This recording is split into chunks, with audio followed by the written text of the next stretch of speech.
Thank you very much. I think most people here have found a seat, and those who haven't are about to do so. So thank you very much for coming. Um, Much appreciated to see you all, and grand to see such a busy room on Friday morning in Calderdale. So thank you so much for making your way here, and also welcome to everyone who's watching online too. Hopefully, get a lot out of today, and we'll cover a lot of ground with sorry, bear with me, with some of the things we're due to speak around today. My name's Scott Patient. I'm Deputy Leader of Calderdale Council, and I lead on climate and housing. Um, Today, we're going to go through quite a lot of things, but just a bit of housekeeping first. Um, Thank you first to our partners, UK 100, Northern Power Grid. Really grateful for some additional support from the West Yorkshire Combined Authority as well. So thank you all of our sponsors. Good to see you here today. Um, please do make an opportunity and go and chat to them at their stalls and do some networking as well. Why we're here. So we know that reducing energy use in the built environment is an urgent challenge being grappled with across the country, especially now with a change of government. And it's right that local authorities like ours and different sectors, the private, public, housing sector, you name it, all come together to make some of those changes. We do know that that work has to start locally. We know that delivering on net zero will require collaborative, innovative ways of working at all levels, and government as well as with business and community sectors. So just while you're here, there's a few things to know.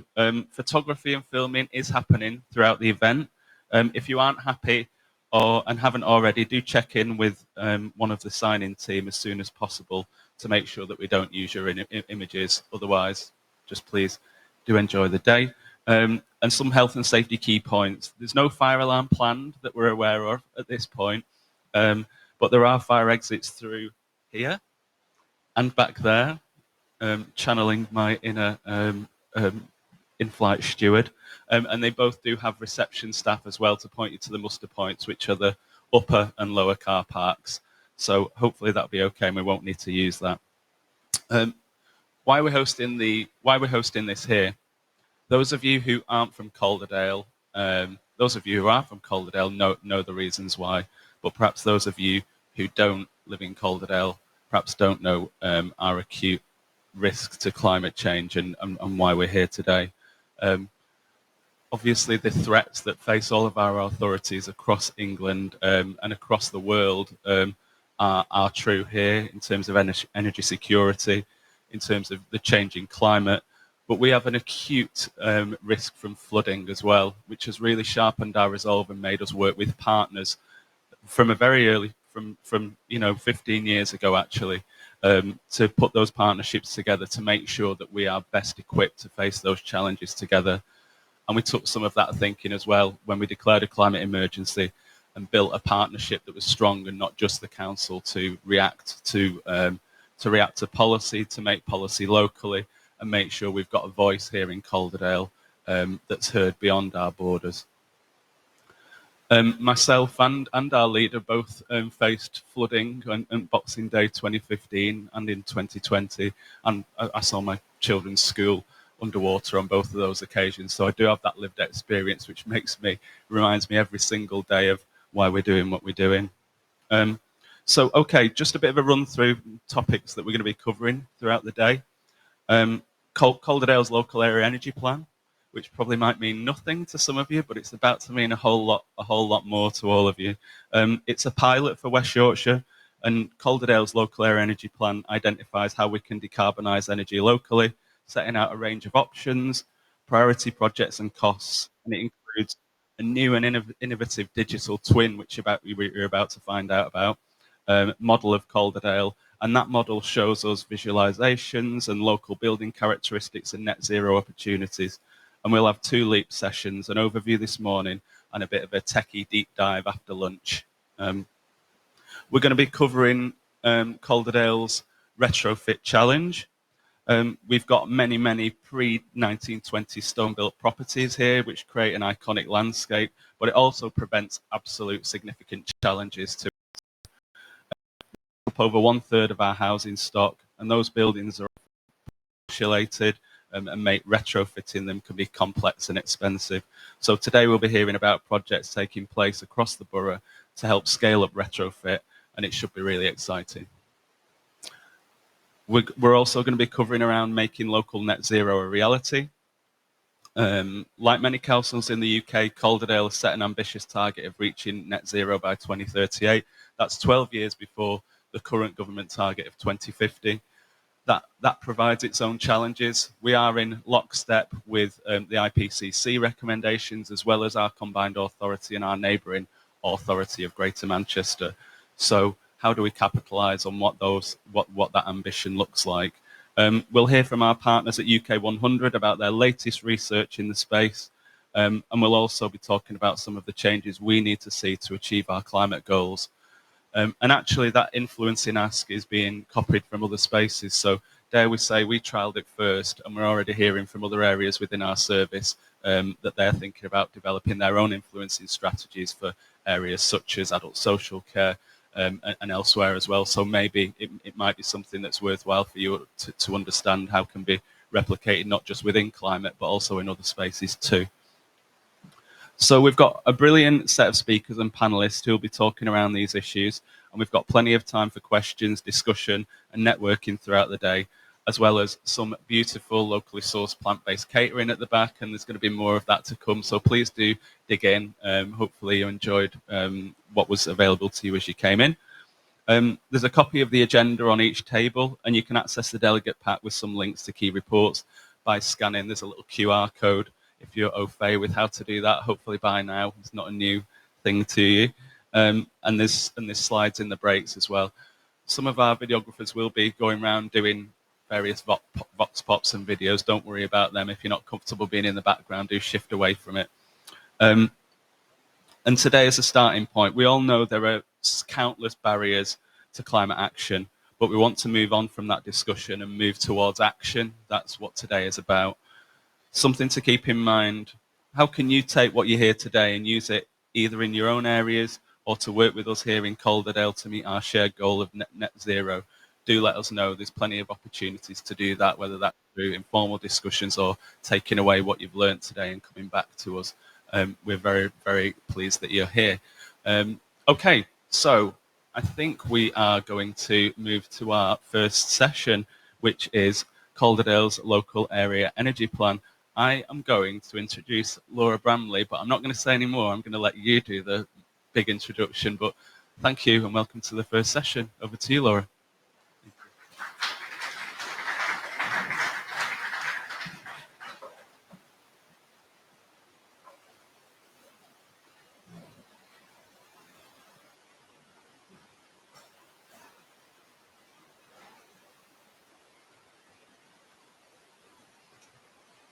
Hi everyone, my name's Laura Bramley. I'm an environmental project manager in the climate environment team at Calderdale Council, and I've been managing our local area energy plan work probably for the last year and a half to get to this point, which I'm going to talk to you today. Our LEAP shows us what measures we can install to help us reach net zero, where these measures are needed and how much it will cost. It's a fully costed spatial plan that provides the data that can support the development of strategic outline business cases, to scale up opportunities for investment and funding, and increase local stakeholder awareness. It enables and builds a shared understanding with our local communities, and it identifies the most technical, suitable and cost-effective pathway to reach net zero, identifying short and long-term actions and priority projects. Robust technical data has been used to create a dynamic model using GIES digital twin technology, which plots every building in Calderdale and visualises the information on a 3D digital map. Our model spatially maps current local energy system and all of the energy assets within it.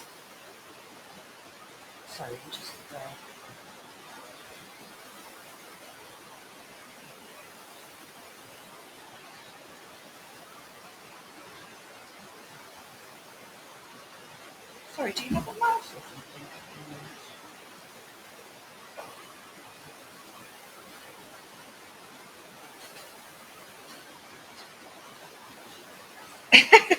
I can't move the thing.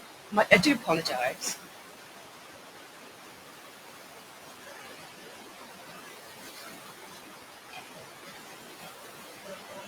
Apologies.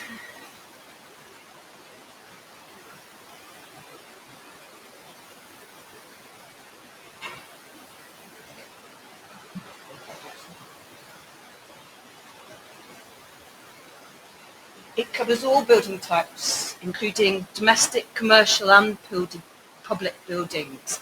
It includes government energy usage data for gas, electricity, building stock characteristics, energy network data and social data, and it's been used to ensure that the priorities in our LEAP consider wider social impact and social value as part of understanding and ensuring a just transition. These next couple of slides are images of our digital twin model. This one shows loft insulation levels in the HIPAA home. And you can see the scale on the right-hand side, colour-coded to show how much loft insulation is in each building, ranging from 150 millimetres.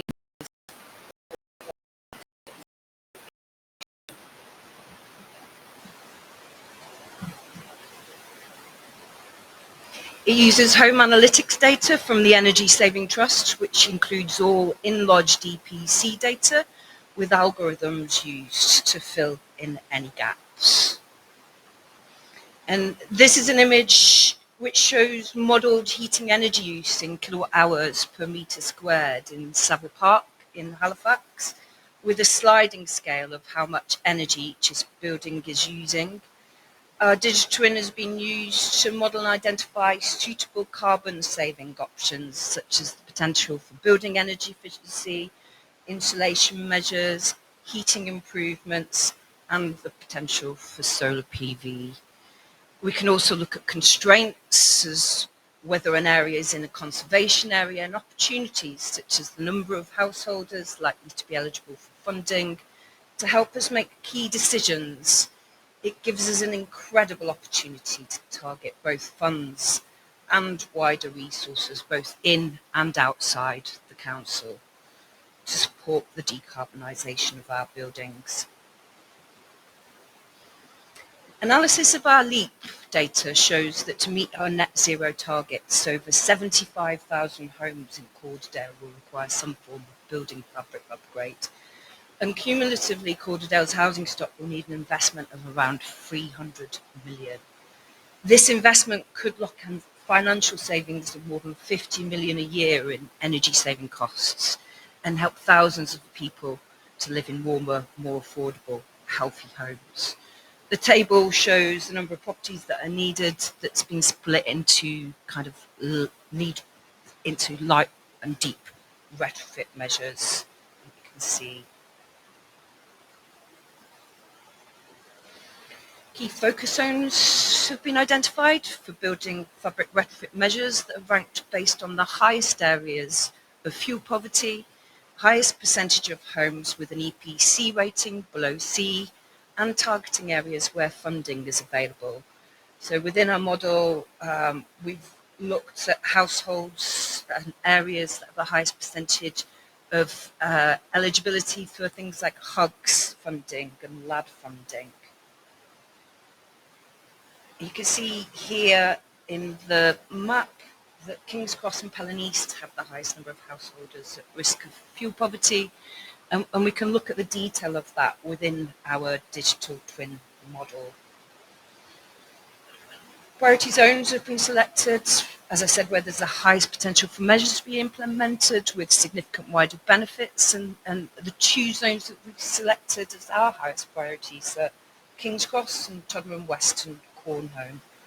And as I said, these zones have the highest number of properties below EPC rating C, the highest average risk of fuel poverty per household, and the highest number of homes that are likely to be eligible for funding. And then if we zoom into our digital twin model, In our selected priority areas, we can filter on our digital twin model at building level to show clusters of buildings that could be suitable for different measures. And the properties in the most densely populated part of this zone can be seen in the image color-coded by EPC rating. As you can see, our digital twin model gives us that incredible opportunity to target funding and investment in the areas where we need it most. Heat decarbonisation presents the biggest challenge that Calderdale faces in reaching net zero. To achieve net zero, almost 100,000 residential and commercial properties will need to replace their fossil fuel heating systems with low carbon alternatives. A collective investment of 1.3 billion will be required to deliver these upgrades, which, if we did all of them, would result in estimated annual carbon savings of around 250,000 tonnes of carbon dioxide equivalent per year. And reducing energy used for heating domestic properties is a key challenge for the borough, with 89% of our homes in Calderdale currently using natural gas to heat their home.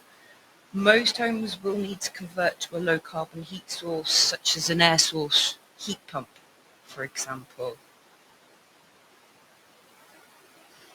And if we look at this chart here from our LEAP, we can see how the carbon emissions drop from the baseline, 340,000 tonnes of carbon dioxide equivalent, down to 259 as we drop down and complete all the light and deep retrofit measures. And then after we fully electrify all of our heating systems, it drops down again. And then by 2035, after all the heating has been electrified, after all the retrofit has been done, and after the grid is projected to decarbonise, you can start to see us getting into quite low numbers in terms of our carbon here in Calderdale. And this table shows us the breakdown of investment required for different measures in our LEAP, showing, as I mentioned, a collective investment of over 2 billion is needed to reach net zero.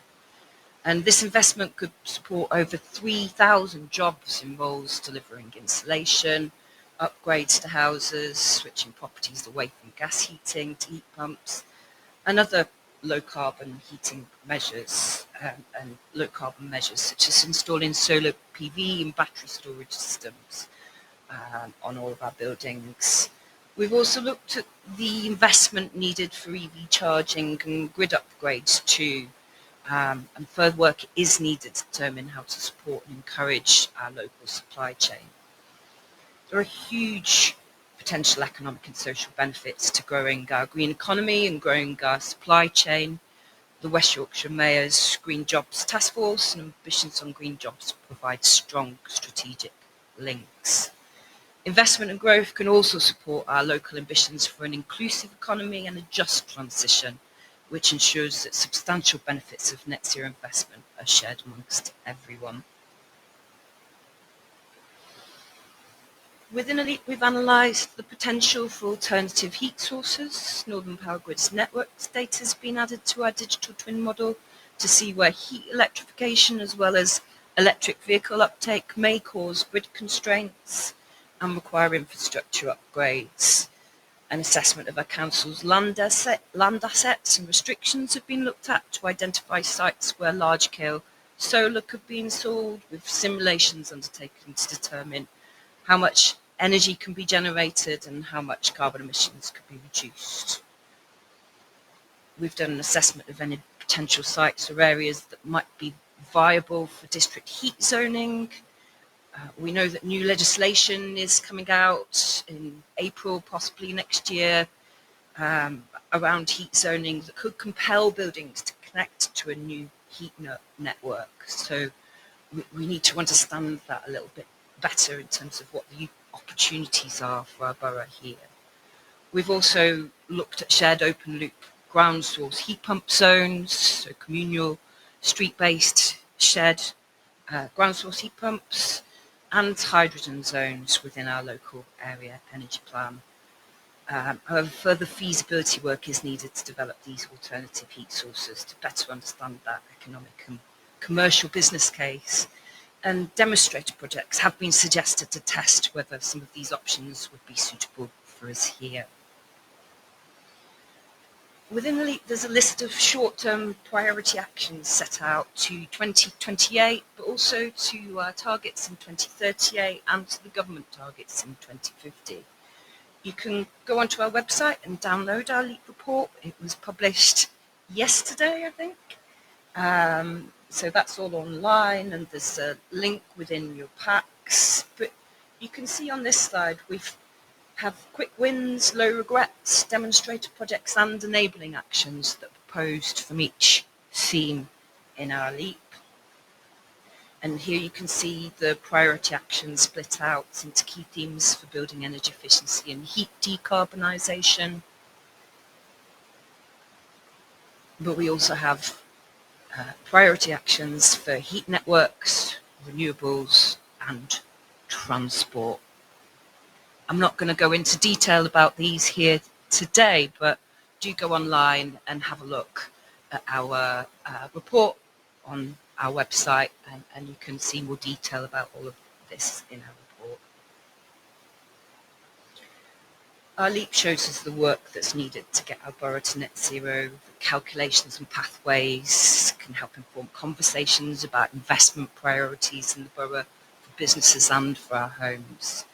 The development of future planning guidance, including development and plan documents. We can use the information in our LEAP as evidence-based to support things like that. It helps us to identify where skills and training development is needed to support the current and future green economy, and where partners need to invest to enable a net zero transition. It's a dynamic tool that can be updated, taking us beyond static designs and reports. The model shows multiple data sources in an accessible and intuitive manner at a building level for every building in Calderdale. And these visualizations are really useful for stakeholder engagement activity. And it acts as an evidence base for identifying net zero measures. Data could be seen visually at a building by building level, showing where our efforts need to be focused. And it could be used to plan and test different scenarios. The model enables measures to be accessed, such as the number of cavity wall insulation measures or loft insulation measures needed in each home, in each area across our borough. And it's a useful evidence base that can support early stage feasibility development. Many of our services, or some of our services within our council, have said that they will be able to use the model to determine where efforts should be prioritised and support business case development and funding applications. And it also helps as a monitoring and evaluation tool, so we can use it to track progress of our improvements. We can update the model with key data sources, such as the Energy Saving Trust Energy Performance Certificate data sets, to really keep track of progress and how we're doing in relation to meeting our targets. There are a lot of organisations interested in using our digital twin model. I've had so many people saying, "Can I see it? Can I use it? Can I get the information from it?" But how we explore that further is key to really realising our ambition. There is a resource need for managing our digital twin and keeping it up to date, staff time to acquire the data, financial costs to pay for certain data sets. It's not a lot of money, but we don't have much budget at the moment, I can tell you that.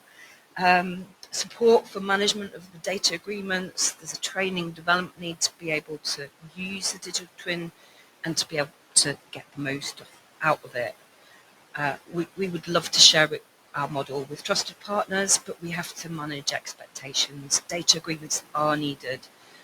It's not got personal data in there, but some of that information is sensitive, so we are working out how we can share that more widely with our trusted partners. Business case development work has started. Further analysis is needed to understand the commercial and economic cases for our key priorities and projects and how we can best take them forwards with the resource constraints that we face. External investment and funding is key to realising our ambitions, and we're starting to explore that with the West Yorkshire Combined Authority and the Net Zero Hub, and some of our partners, the UK Infrastructure Bank, Local Authority Advisory Service, to understand that investment piece and how we can get finance in to make this work. As a council, we don't have the resources to do this on our own. Business partnering, co-investment, sponsoring and partnering arrangements will need to be investigated to support and drive forwards the development of this work. If you've got any questions, I'm around all day. There's so much more information in our local area energy plan. I could only touch on it in a short way here today, but our consultants integrated environmental solutions is going to do a bit more of a deep dive later on the day, so you'll be able to see a bit more detail in that. But if you do have any questions, come and speak to me, or do have a look at our report online. And that's it from me. I'm now going to hand you over to Karen from the Net Zero Hub.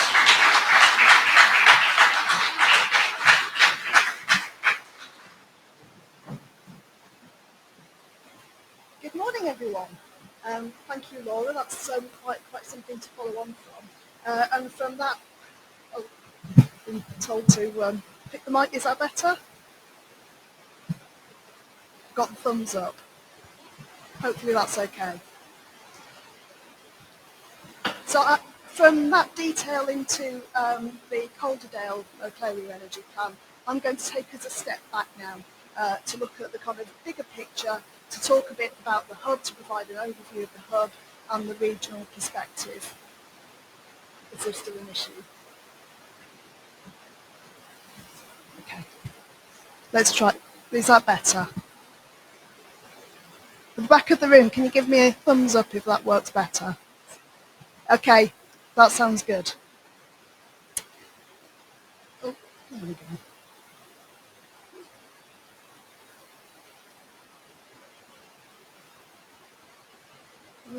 Oh, no. Sorry, just working out how to scan through. There we go. Excellent. Full of tech issues this morning, but hopefully Laura and I are getting them all over and done with, and the future speakers will be absolutely fine, plain sailing. So what is a Net Zero Hub? Some of you will be familiar with us already, but we operate as a partnership with 6 combined authorities, and I'm saying that one is technically a combined authority in waiting, as I like to refer to Hull and East Yorkshire, but imminently we will be a partnership of 6 NCAs. And we work across the region, large region as it is, to help realise the ambitions for low carbon transition. The hub has a set of core objectives which guide what we do. They're defined by the Department for Energy Security and Net Zero, who we are funded by, and we deliver for under their local net zero agenda. So obviously I've put them up here. They are to attract commercial investment into projects, to increase the number, quality and scale of projects being delivered, to develop and support net zero elements to wider programmes, to improve information sharing, training and evaluation, and to raise local awareness of opportunities for local net zero investment. So far so good, but what's the link to local area energy planning? Well, actually I think the links are very strong. There's a lot of synergy between what the hubs are set up to do, the purpose of us, and the role of local area energy planning. We have a strong interest in supporting this activity where we can and helping to optimise outcomes, because actually when you look at what a local area energy plan is and what it does align very closely with the objectives of the hub. It creates a business case for investment into net zero. That's very, very well aligned to our ambition to attract commercial investment. It identifies a pipeline of priority projects. That's kind of what we aim to do. It embeds a holistic understanding of local assets, opportunities and challenges. We have a remit to support net zero elements into wider programmes. It actively encourages learning from others and collaboration. We exist to improve information sharing, training and evaluation. And it provides a framework for partnership and collective ownership. Again, we're kind of here to raise local awareness of opportunities for net zero investment. So our region has taken quite an active interest in local area energy planning. They've all, across the region, there's activity taking place. Some of it started quite early, so an initial LEAP was developed in Newcastle in 2018, one of the very early ones. We had an early mover in York and North Yorkshire, where 4 LEAPs were developed for the whole of that large area and fit together as one, I suppose, overarching LEAP. And that was led at the time by the regional project manager with community renewal funding. And that person is on the lineup to speak next, Katie Privet. Obviously, we've got the Calderdale plan that we've heard a lot about this morning. And I know that there's more work being developed in West Yorkshire. Then we've got LEAPs that are starting to be developed in Tees Valley and Hull and East Yorkshire. And finally, South Yorkshire is looking at local area energy planning or pathways, but looking at it from a slightly different angle and quite keen to explore it as a kind of data-led dynamic modelling approach.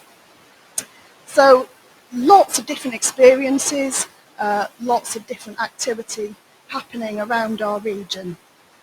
And there's lessons that are being learned along the way, so it's really important that at events like this we're able to share the experiences, the lessons learned, and support the activity going forward.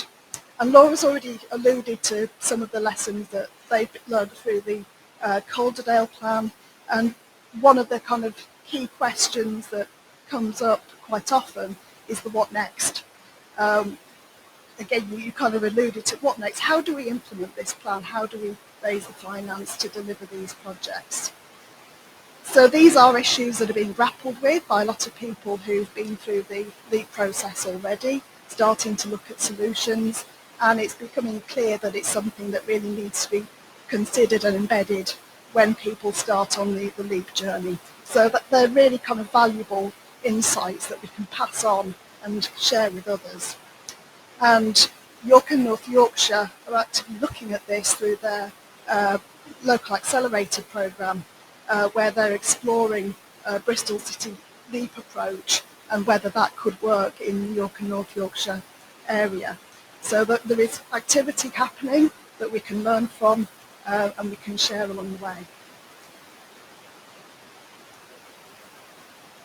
So I'm going to introduce you now to our energy infrastructure and assets map. So I think that this is not a local area energy plan, it's not a digital twin, it won't give you the kind of depth of insights that a local area energy plan will do. But I think where this has value is helping to start people off on the journey, helping to get a spatial awareness and visualisation of our region and how it all slots together. It's a free tool, it's hosted on the Hub's website, and it's a really great starting point. So by all means, after this event, go on the website, find the map, have a play. It's quite involved and quite interesting. And I think what you get from a map like this is a sense of how everything fits together, that we're all part of a wider energy ecosystem. Yes, there's local nuance and regional variation, but actually there's lots in common as well, and opportunities to learn from others. There's pockets of similarity where we can look to Newcastle, North East, Tees Valley, York and North Yorkshire for comparable experiences. and ask what they did, how that worked, and build that into future planning.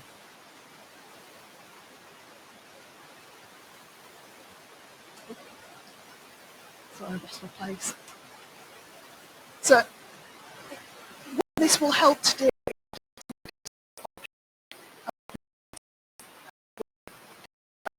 area energy planning.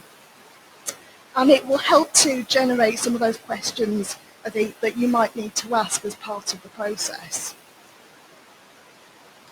Because the foundations of local area energy planning are really in understanding what you have and who to engage with, and then you can build from there to where you need to get to.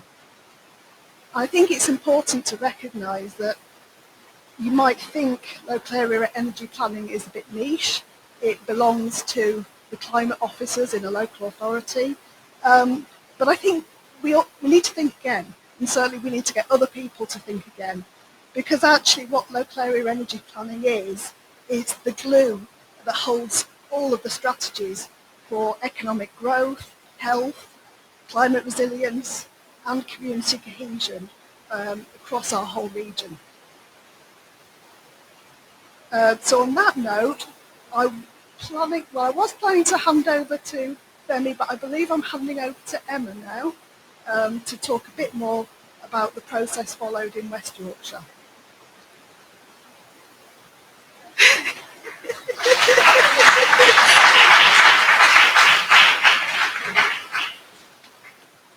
Hi everyone, you just have to bear with us a second. Femi is on, I think he's like literally just arriving, and Emma was going to step in, but she's just gone to find him, I think. So if you just give us 2 seconds, then we'll be able to build on the excellent stuff that we've already heard on from Calderdale and Net Zero Hub, and kind of looking at that from the West Yorkshire perspective. So, you know, have a little drink of water, just take a second. We'll be right back.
Hi everyone, sorry, please bear with me. I wasn't anticipating to be delivering this presentation, but yeah, I'll be standing in for Femi. I am on the Net Zero and Energy team with Femi, both working on the LEAPs.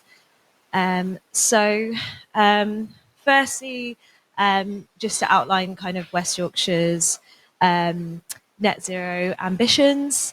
We have declared a climate emergency, and we do have a target for net zero by 2038.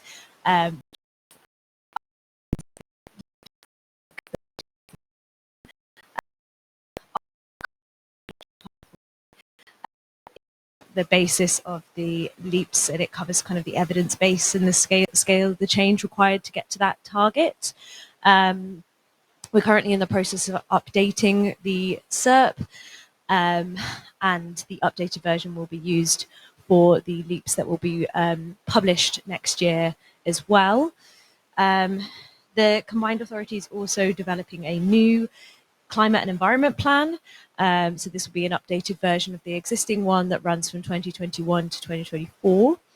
And this will draw on a new single pathway to net zero and set out sort of an updated suite of priorities and actions within those areas. So the sectoral objectives are outlined here. So kind of a cost-efficient, clean energy, reliable and integrated zero-emission transport, and then climate resilient nature and warm, affordable housing, as well as a decarbonised business sector as well. So those are the key areas that the new climate environment plan will be focusing on.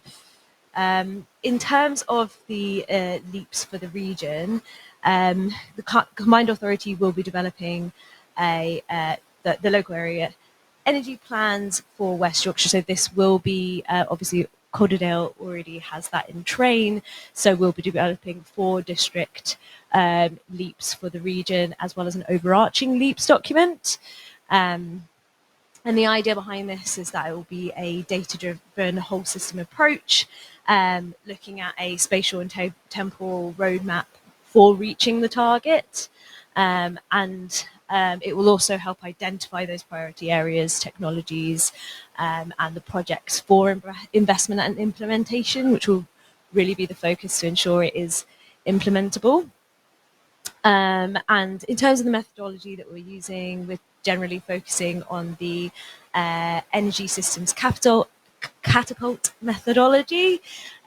So this includes kind of focusing on that stakeholder engagement and energy networks, as well as linking up with local businesses, just to make sure, as I said, it is implementable and that what we are putting in the plan is achievable.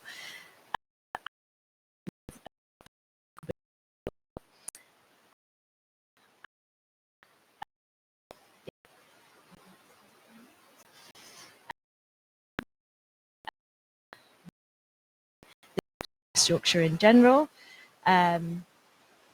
So essentially, this will provide a tailored approach. So obviously we know that the region has a mix of the urban and rural areas.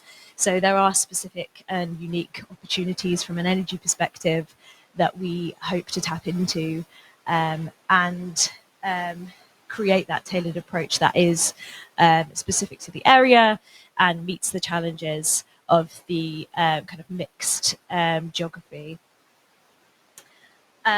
We also think that this will help provide more collaboration and cost savings. So it will enable sort of that strategic approach and coordination across stakeholders and partners, which really underpins the LEAPs, or will underpin the LEAPs once we get it out there.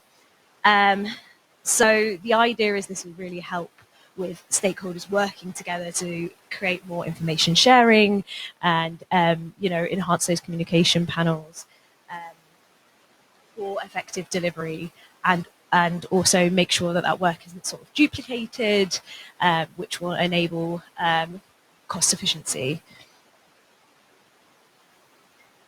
And it will also enable us to prioritize projects, as I mentioned.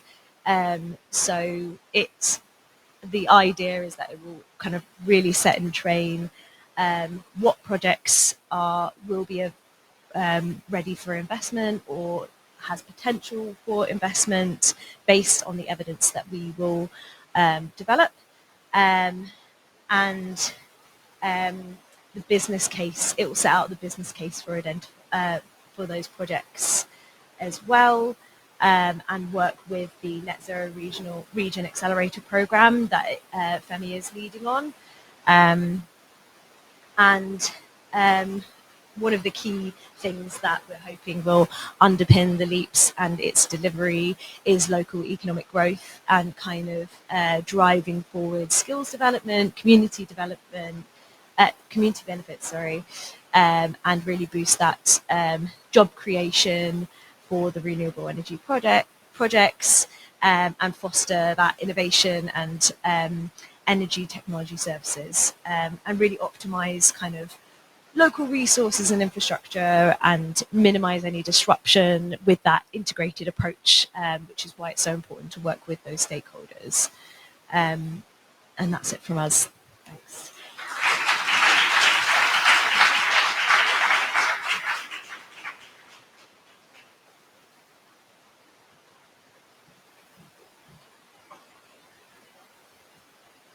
Hello, everybody.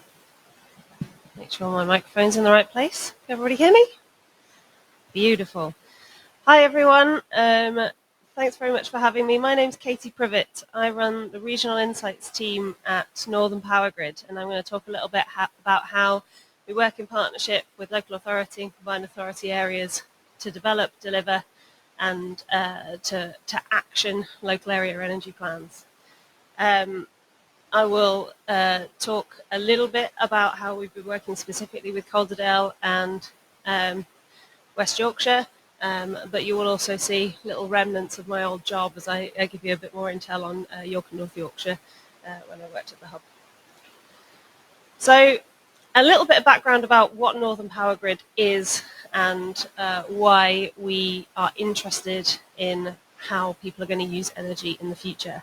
So Northern Power Grid are the distribution network company for electricity in the northeast Yorkshire and northeast Lincolnshire. So very similar map to the one that Karen showed of the hub, but not quite the same. It would be boring if they were all just the same, wouldn't it? We move electricity across the distribution network, so that's the lower voltages. We're not the massive pylons shipping high voltage electricity from the big wind turbines in Scotland all the way down to London. We're the ones that take it off that central spine and deliver it to the homes, the businesses. Or think of it like the A roads down to the driveways. That's how I like to think of it. And your transmission networks, your motorways. That's a gem from my colleague Lizzie, that one. I think that's a great descriptor.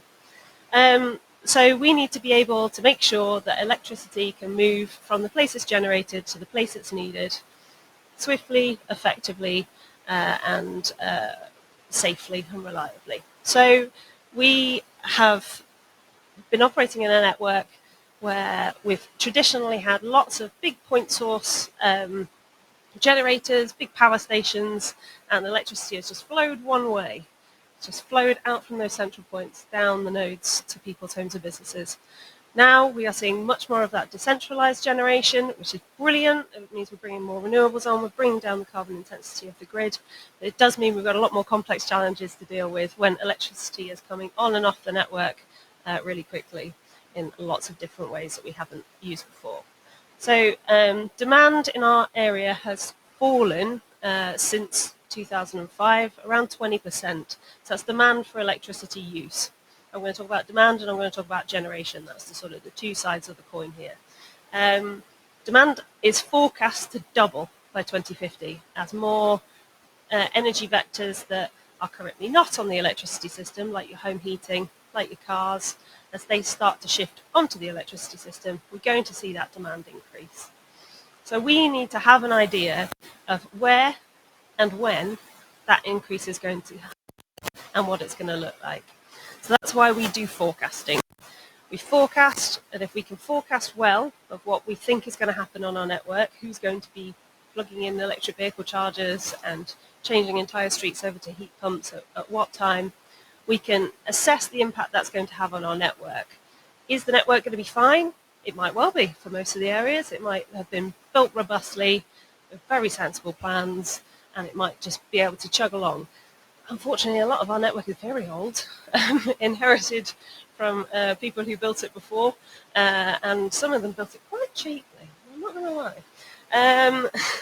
And so we need to know where we need to change our network. So we will run through optioneering of whether we're going to do physical investment, so dig it up, relay cable, or invest in flexibility. So encourage people to use their assets more flexibly, more generation at times when the grid needs more power, or more demand turn up when it's a really sunny, windy day and it's a Sunday afternoon. Can we just say to people, oh, will you put your washing on, please? We'd really appreciate it. And when we've come to those points, we create a network development plan.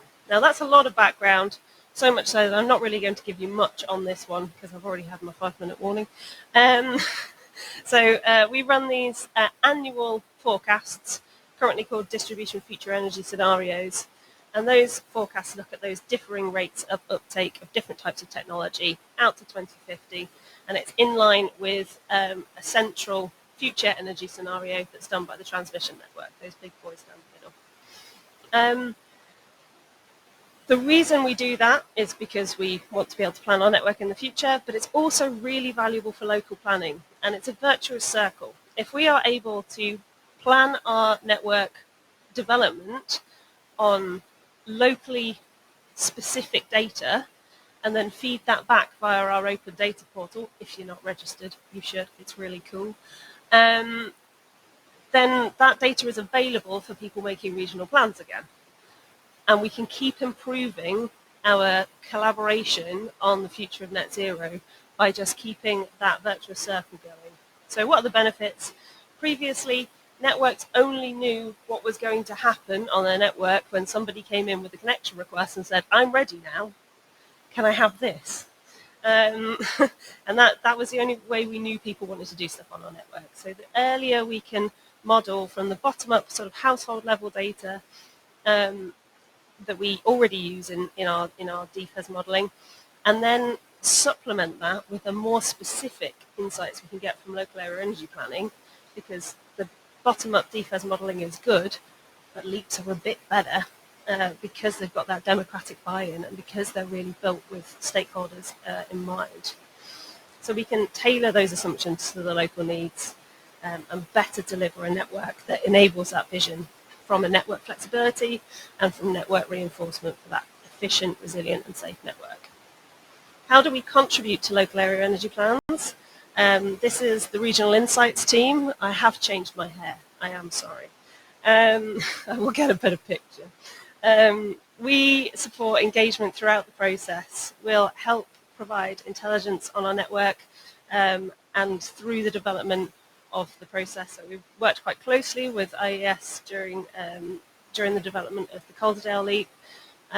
We will work to bring in expertise from other parts of Northern Power Grid as well. It's not just me, Lizzie, Patrick and Connor. We'll give you that access to the wider part of the business as and when we need it, and give you that data in as tailored a way as possible. There's a lot of data on our open data platform, but there's more that we have that we can't share with all partners. So having that detailed relationship throughout is really useful. Last couple of slides here. How do we use the leaps? So we haven't had fully developed leaps for very long in the region. The oldest one that was built on the slightly newer methodology, because Newcastle's was good, but it was a pilot, so it was a little bit janky to start with. And everything is getting each leap that we see coming through is getting better and better and better. So I'm looking forward so much to working through the Calderdale work. Just a little flavour here that shows you the difference, and we only did this analysis properly about a couple of months ago, so this is not yet in our planning scenarios, but it's feeding into our DFAS 2024, so the one that we are finishing off now. Our DFAS scenarios are the big red bars, how far we think we need to go by 2050. And you can see, the big red bars, the local area energy plan by 2040, and you can see how far our DFAS scenarios take us. Now, electric vehicles, we're not far off. We're not underestimating by that much. Heat pumps, the 2050 number is still short of where it needs to be in our assumptions, and the 2040 number is less than half. So we've massively underestimated that. So we're going to take that insight into our next piece of work. I am over time. I have one more slide. I will be very quick. What I wanted to just mention is this whole area is moving so quickly. Local area energy plans are coming on thick and fast. The methodology is getting better and better. Previously, we've only been mandated as part of our agreement with our regulator Ofgem to focus on electricity and how that moves about. But soon we're going to be enabled via the National Energy System Operator, NESO, that has just come into being, to support whole system planning. So looking across all energy vectors, not just electricity, and create plans that better align to local area energy plans because they were also built on whole systems planning. So hopefully we'll be able to create more focused pathways with the help of the RESPs in these regional energy strategic plans through NESO. And that allows us to make some of those investments to bring that work forward faster because we are not tied to the net zero by 2050 government guideline that the rest of the current energy planning scenarios are built off. So really looking forward to discussing more with you. I hope that gives you a flavour of how we work together.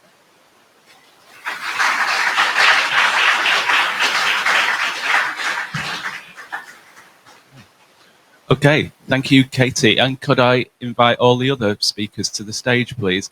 Thank you so much. Consummate professionals, all of them, tech challenges, brushed aside, and absolutely brilliant. So we're going to eat, just because of those tech challenges, we're going to eat slightly into the break, but only slightly. So we've got maybe 10, 15 minutes for Q&As as well. Can I just re-thank Northern Power Grid for co-sponsoring the day? It's really important, and thank you so much for your support on that.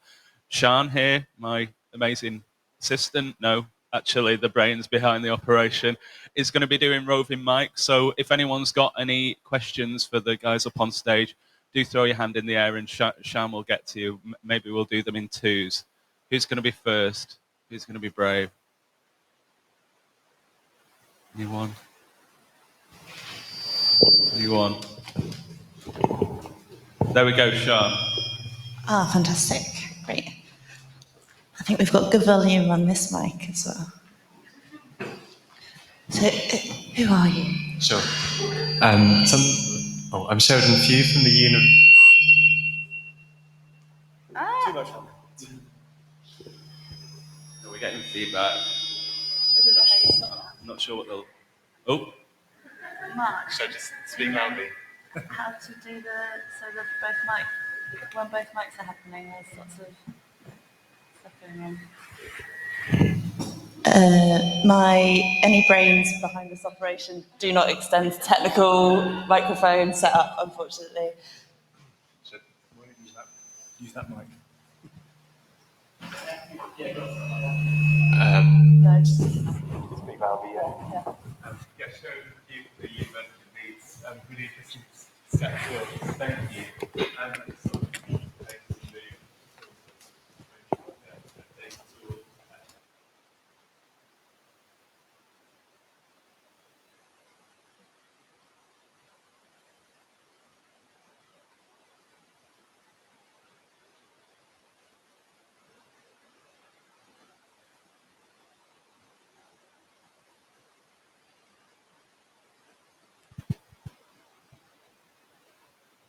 Would any of the panel in particular like to take that question? So I think in many ways the tools complement each other. There might be small amounts of overlap, but generally speaking, I think they all do. I'm falling into the same trap again. Is that better? Okay.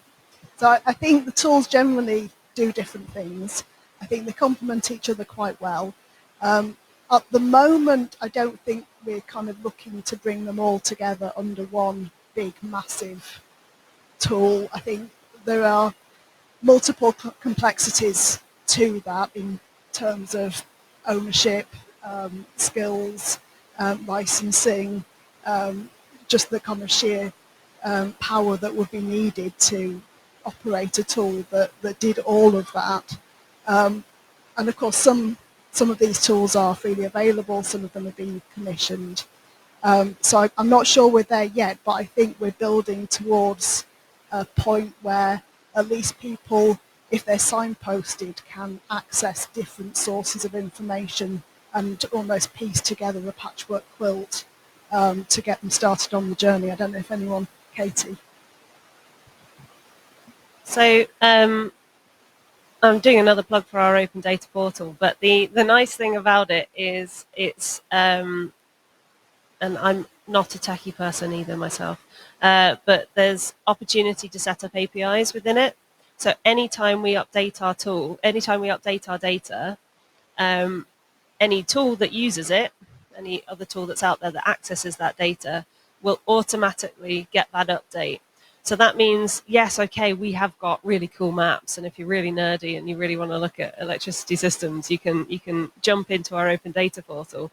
But if there are tools like the IES tool for Calderdale, like whatever's going to come down the line for West Yorkshire Combined Authority, the data quality should remain good, because we're encouraging the use of APIs wherever possible to make sure that whenever something's updated, it updates across all systems, and we're not getting pieces of work that become out of date so quickly as the sort of standard PDF documents of the early leap years, should we say.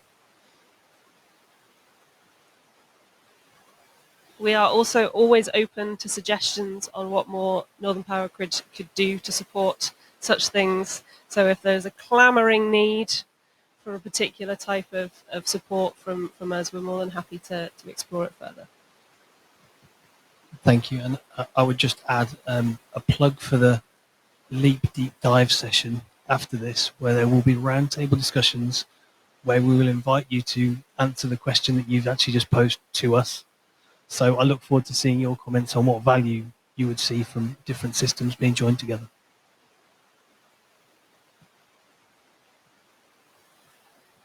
For me, consistency of what data we're collecting is key, and having a single entry point so that data can cascade from our LEAP into the Northern Power Grid data sets and tools that they use, but also into other data sets and tools. So I'm hoping the Regional Energy Strategic Plan and NESO are going to help standardize some of those data sets that then feed in from a local level into a single entry point, and then feed into the different tools that are out there and the people that need them.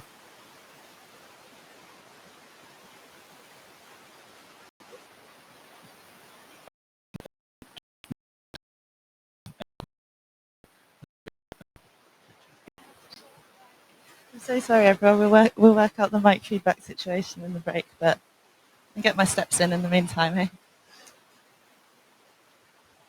Thank you. Richard Seaman from Calderdale Planning. I'm interested in how you start to translate this work into the development of planning policies, as in statutory spatial planning policies. I guess, firstly, are there any precedents in terms of this? And secondly, I'm interested in, there's so much information, and there's a sort of massive sort of richness of data.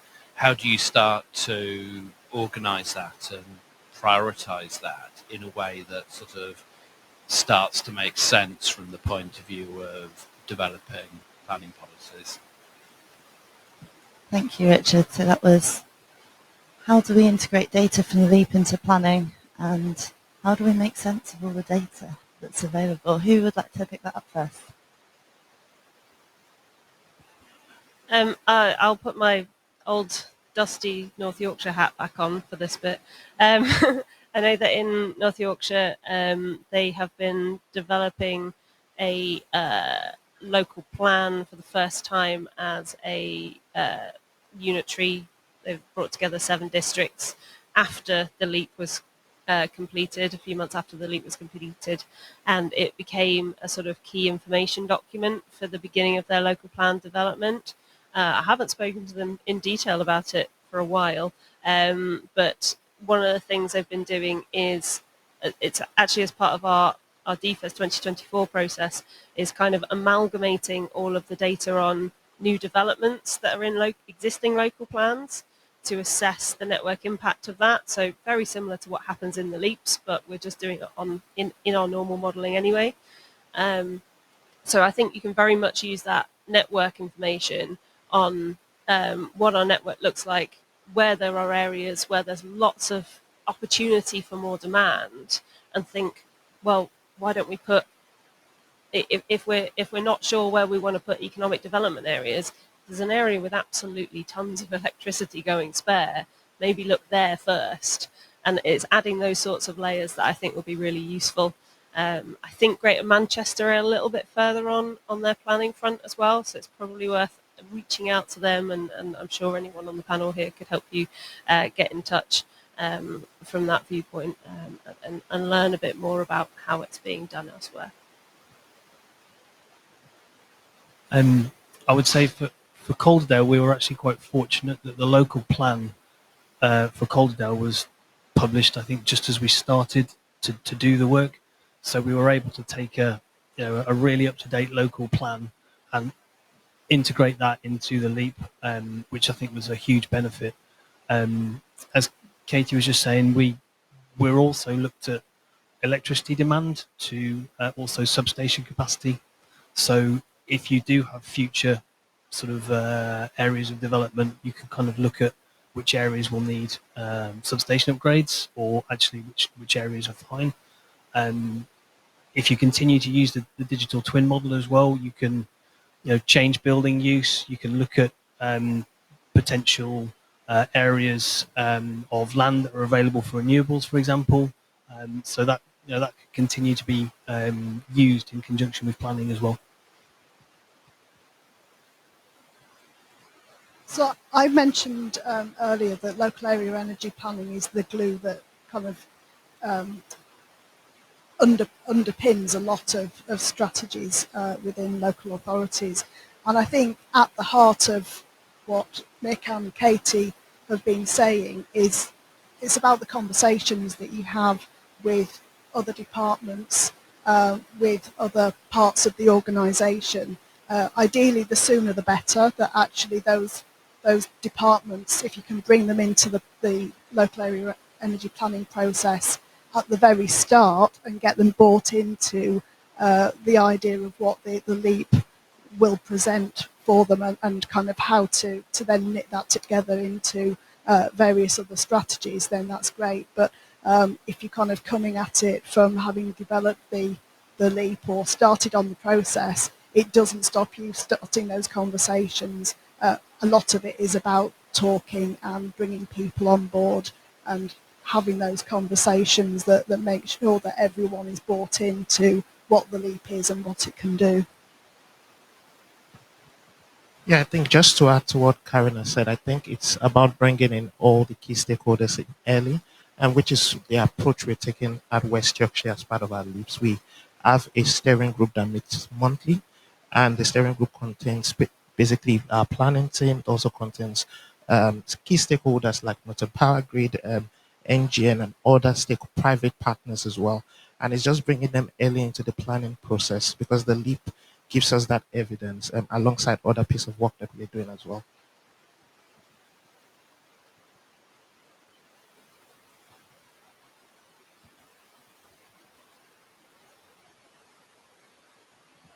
Okay, thank you, and thank you, Femi, for joining us. It's good that you got the last word there after everything, and thank you for your colleague for covering as well.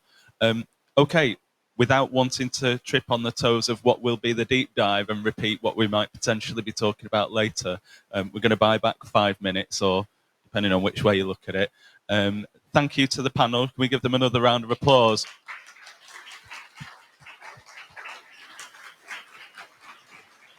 And yeah, you've got 15 minutes or thereabouts. Sian will give you a nudge when the time is right to come back for our next session. But thank you all for bearing with. I'm sure the next sessions will be equally amazing. Thank you.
Okay, thank you. We're just about to move to the next session. Let me introduce Richard Armitage here, our Healthy Homes Service Manager, but that doesn't really give you an insight into the work that Richard does. So hopefully Richard's going to tell you a little bit more about the work that he's been doing and then introduce the panelists. So over to you, Richard.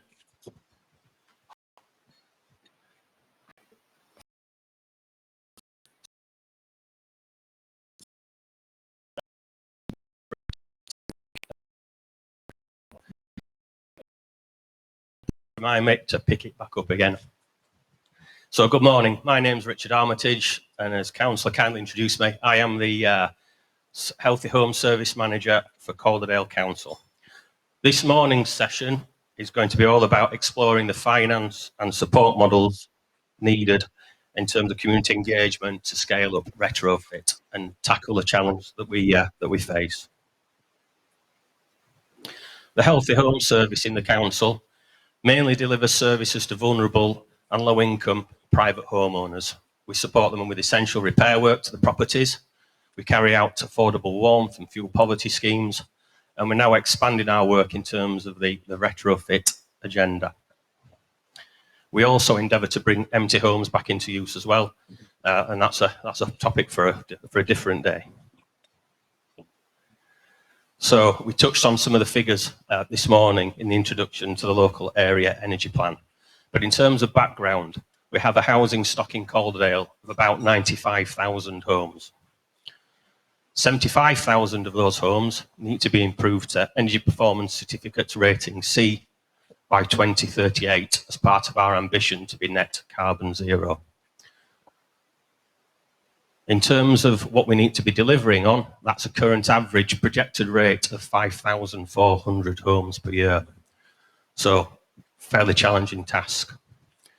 We have an estimated 40,000 homes that were built pre-1919. They are solid wall properties, very complex and challenging to decarbonise. And I think at this point it's worth noting as well that whilst there are significant overlaps between the fuel poverty and carbon agendas, there is also some nuance which needs to be recognised. Whilst insulation, ventilation, air tightness and low carbon heating all contribute to this agenda, homes and households that are on low incomes that are in fuel poverty have some slightly different needs, and that's the need of being able to provide them with affordable warmth and affordable heating to make sure they're living in safe, healthy and warm homes. And I think one of the key challenges which we will face is that of engaging homeowners, private sector homeowners, in terms of encouraging them and supporting them on their retrofit journeys. We have about 63,000 owner-occupiers in Calderdale and about 18,000 homes which are privately rented, not 18,000 landlords. So we heard this morning about the local area energy plan, and that's going to be a really helpful piece of work in terms of setting out a roadmap for us to be able to deliver on some of these challenges. We've also been successful in securing funding from Innovate UK as part of their Net Zero Living programme. And this has allowed us to set up a project called the Calderdale Retrofit Challenge, and it's a key partnership between the council, Tonbridge Learning Centre and the Carbon Co-op. One of the key things that we're learning already through this is what works well in terms of retrofit, which will inform our schemes going forward. The Carbon Co-op's already doing some excellent research into the different models of delivery and also how we can engage and get the private homeowners on board in terms of the schemes. An absolutely brilliant piece of work as well has already been developed through this project, and that's the formation of a citizens' jury. And it's a really innovative and different way of that engagement. The citizens' jury is a panel of about 25 homeowners that all live in these stone properties across Calderdale. So it would be really, really good to get their insights in terms of what challenges they face in terms of retrofitting and improving their homes. And if people are interested as well, this is just one of a number of projects being delivered by the Net Zero Living programme. So there's a link online where you can all go and visit once the slides are shared. So it'd be remiss of me not to take this opportunity to stake our claim to say that local authorities have a key role in delivering retrofit schemes moving forwards. We work with key partner agencies skilled in community engagement, and they're trusted in their local communities. We know what our local house types are like and the challenges and the different types of insulation that will be needed. And perhaps most importantly of all, we're impartial and generally trusted by most of our residents. Over the last 4 years, we've brought in over £9 million worth of investment into the borough to carry out works. This has been through government-funded schemes, through the Departments of Energy and Security and Net Zero, and it's allowed us to do work to over 900 homes. The next challenge for us, though, is to develop a business case for the Warm Homes Local Grant, and it's nice to see the government's learning from experience and feedback in terms of the improvements they're making to policy around this funding. Another key project which we're currently on with is the Retrofit Demonstrator Scheme. And this is a scheme to target a street of 30 solid stone wall properties that were all built pre-1919.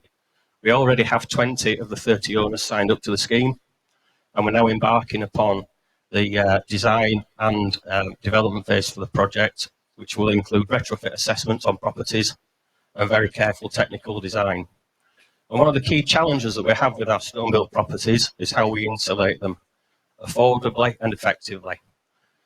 We also have a challenge in terms of protecting the character and heritage of the area. So the approach that we're taking through this demonstrator is to carry out what we call a hybrid approach to the insulation. And the proposal, subject to the retrofit assessments, will be to fit wraparound external wall insulation to the rear of these properties, and we fit internal wall insulation to the front elevation. So that avoids the costs of having to remove kitchens and bathrooms, and it also avoids, kitchens and bathrooms which are located at the rear of these terrace homes. And it also allows us to retain the character and street scene of the heritage of the area. We've already engaged with the planning authority, and it's probably fair to say we've had some interesting and challenging conversations around this agenda already. So it will be interesting to see what the outcome of the full planning application is for the scheme, and we're aiming to get that submitted just before December. Of course, it goes without saying as well that the scheme will be fully PAS compliant and Trustmark quality assured.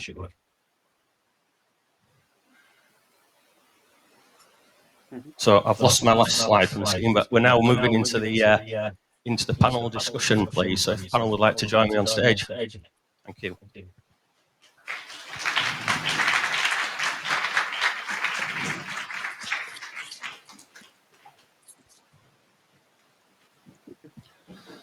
So the key question which we'd like to kick off with is, what are the current barriers to retrofit and how can we overcome them? Do I have any volunteers from the panel to start off with? Thank you, Patrick. So if you could give a brief introduction, giving your name and your organisation, please, and then an answer to the question. Thanks. Thanks, Richard. I'm Patrick Berry. I'm Executive Director of Property at Together Housing. So we have made a lot of investment in our own stock in terms of decarbonisation and retrofit. And we face some barriers in that, but I think social housing and probably the local authority in terms of its own buildings, we will address the challenges we have with our own buildings. For me, and given everything we've heard today, one of the big challenges is the kind of elephant in the room, which are those people who won't get any direct support at the moment, those that are not on low incomes, those who own their own property, older or a bit newer, and that includes me, I suppose, and probably lots of people in this room, is how do we approach this? Because there's a lack of certainty about how we do that, where we go, how do we fund it? There's a lack of financial tools, private financial tools from individual banks, building societies, and people get our mortgages from, that allow us to do this over the long term, over 40, 50 years, to be able to pay that back, which tied to the property. So unless we can mobilise that that large group of people who are not properly participating in this debate at the moment, we're not going to get the kind of scale of retrofit that we're all looking for. And the other key thing, I think, which is instrumental to that kind of tipping point of change, is that carbon pricing has to come onto gas in the future, because that is a major barrier to how we talk to people about the transition to renewable heat, and becomes a natural lead. And one final point is that in the terms of the carrots and sticks, we need private financial tools. We need some support from government, I think, just to oil the wheels of that. And thirdly, there needs to be a backstop regulatory function which says people are going to have to do this by a certain time. Yeah, thanks very much. Thanks for inviting me. My name's Jonathan. I'm from the Carbon Co-op based in Manchester, but as Richard's mentioned, we're working in Calderdale on that Innovate UK project. In terms of retrofit, although we do work with social housing providers, and I think, Richard, you were really right to highlight that the carbon agenda and the kind of social housing and fuel poverty agenda don't always match. And it's important to provide safe, comfortable, and affordable housing and heating for those groups. Most of our work is with the owner-occupiers and people that own their own homes or private tenants and residents. And we're running an area-based scheme at the moment, just to demonstrate at a small scale in Manchester. So procured by ourselves or as a group contract on behalf of 5 owner-occupiers. A couple of them in fuel poverty, 100% grant funded, and the rest benefiting from municipal loans, 0% charge on the house, and also contributing a bit of their own money as well. That's a really interesting model around group procurement and group delivery, and that's part of the work we're doing with Richard and the rest of the team there, looking at how that might be scaled or replicated or inform other work that Wicker and others are doing. The other thing that we have is a one-stop shop for retrofit. People-powered retrofit we established a couple of years ago now, and that's like a service that householders can just come and access, and that's people who want to retrofit their homes. They get assessments, help with procurement, design, and that sort of thing. In terms of challenges, I think probably the main challenge for me is the fact that retrofit isn't normal. It's not the sort of thing where your neighbour, well, maybe you are lucky, or maybe yourself, you've had your home fully retrofitted, but it's fairly it's fairly unusual. So it doesn't feel like a normal thing that you might chat about in the pub or with family or friends, and like, when I got my retrofit, I did this and that, And so part of our challenge is to make it more normal, more acceptable, more common sense, you might say. And I think part of the kind of barriers as well, challenges, are around lack of, when I say supply chain, often people just think builders, but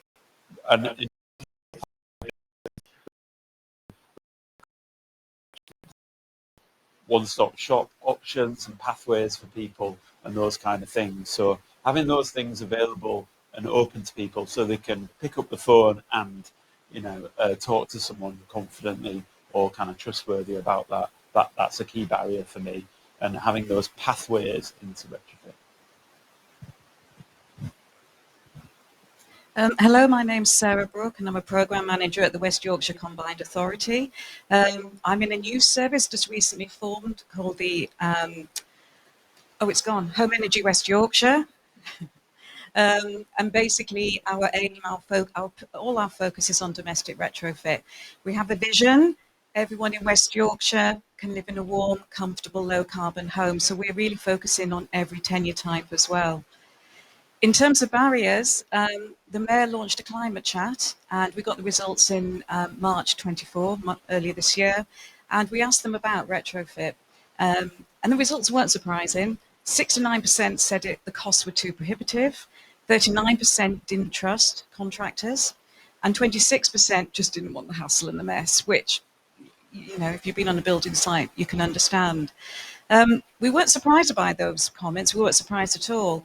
But we have learned on the Social Housing Decarbonisation Fund, working with Patrick together, that tenants were refusing free energy efficiency measures. And it was that was absolutely blew our minds, that people were refusing this for free.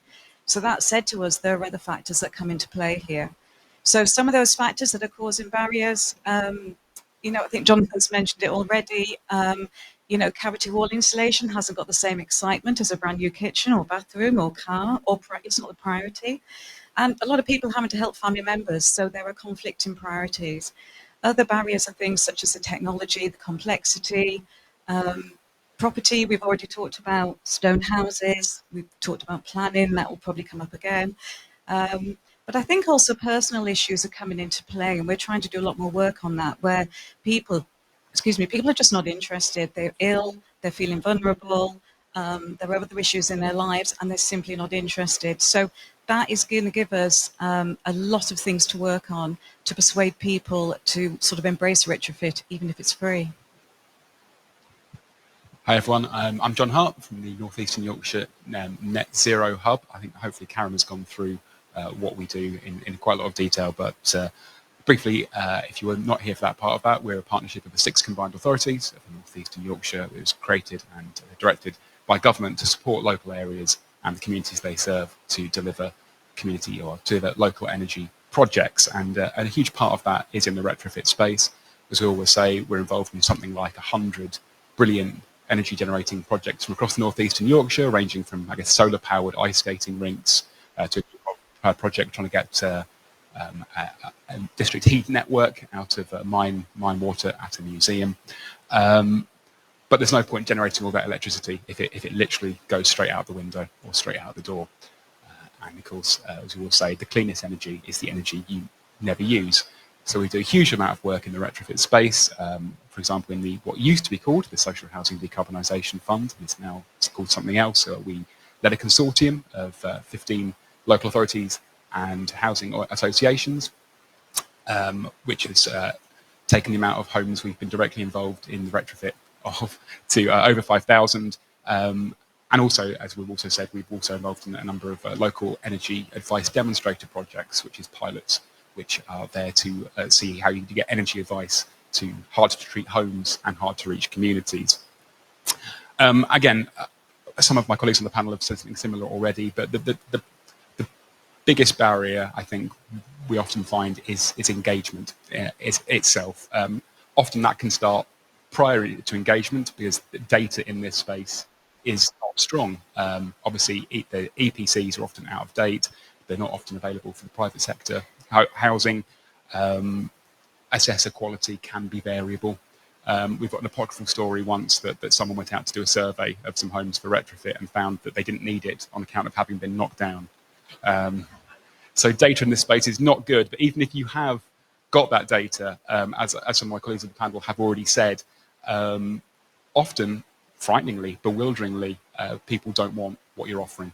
We've got some further alarming statistics for everyone, courtesy of the South Yorkshire Sustainability Centre, who recently did another wider survey of household opinions of retrofit. Apparently, 57% of households don't want a heat pump, and 46% don't want a solar panel. So there is a huge amount of difficulty there in overcoming, getting people to agree to having the works done. And again, we've also encountered problems with when they're faced with the scale of works going on, often drop out. So there's a huge amount of work done there. I guess we're moving on to the solution section now, but I shall leave that to the discretion of the chair. Thank you for your comments there, John, and to other panel members.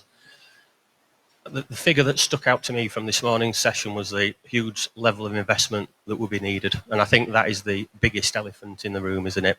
The figure that was presented in the LEAP presentation, I believe, was £1.1 billion to carry out retrofit works to the housing stock. And that's a huge amount of money. So if any funders and influential people in the audience today have got that sort of money lying around, I'd be delighted to use the budget. The funding mechanisms as well will also have to come through a mix of different sources. That will need subsidy and grants for the low income and fuel poor households.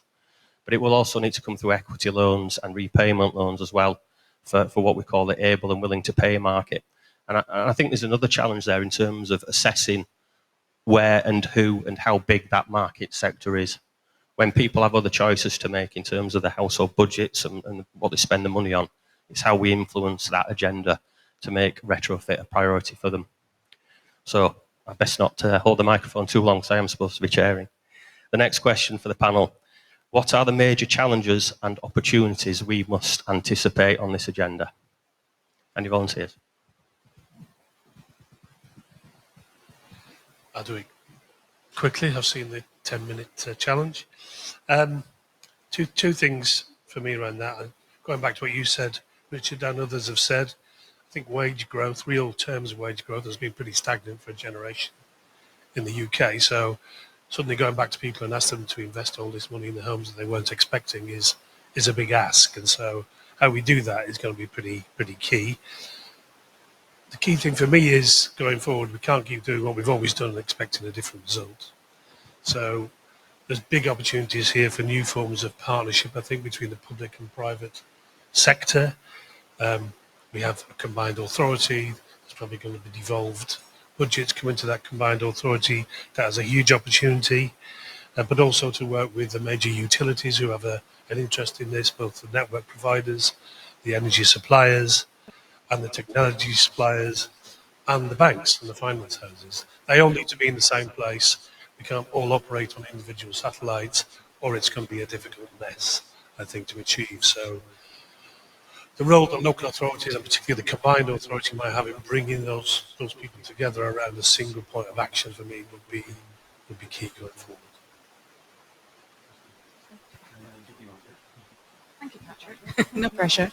Can I just quickly talk about some solutions, because I was quite depressing before. So we've got some solutions.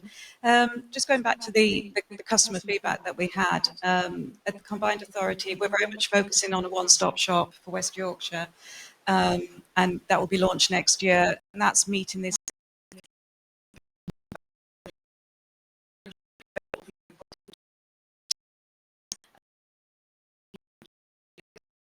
to finish. So that will be launched next year. We have launched this year two pilots, but they're doing so well. I think we're going to be expanding them. Firstly, a Solar Together scheme where people are doing a collective residential scheme, so it's cheaper. It's making solar panels much cheaper. We've had 4,000 registrations already. 1,000 have been accepted, and that was since July. And we've had 400 surveys and 28 installations. So it's small, but it's growing. And we have launched a low interest loan that's applicable to homeowners and landlords. And it's for retrofitting measures between £5,000 and £25,000. It's 3.6%, which is pretty good at the moment. And again, we've already had loans guaranteed at £500,000. So the Combined Authority seeded that model with £1.5 million. It's already, since July, looking really, really good. And just finally, on resident engagement, we're very much focusing on the social sector to start with, on social housing, but we are pulling together a more intensive workshop to create a more inclusive engagement plan with residents, with more support, so we can make sure everyone comes along with us. So didn't want to be too negative, wanted to give you some good news. Yes, I was going to say something similar as well about this. But also, I think it's following on from what we've already heard is like the scale of the challenge can be quite alarming. I think across the North East and Yorkshire,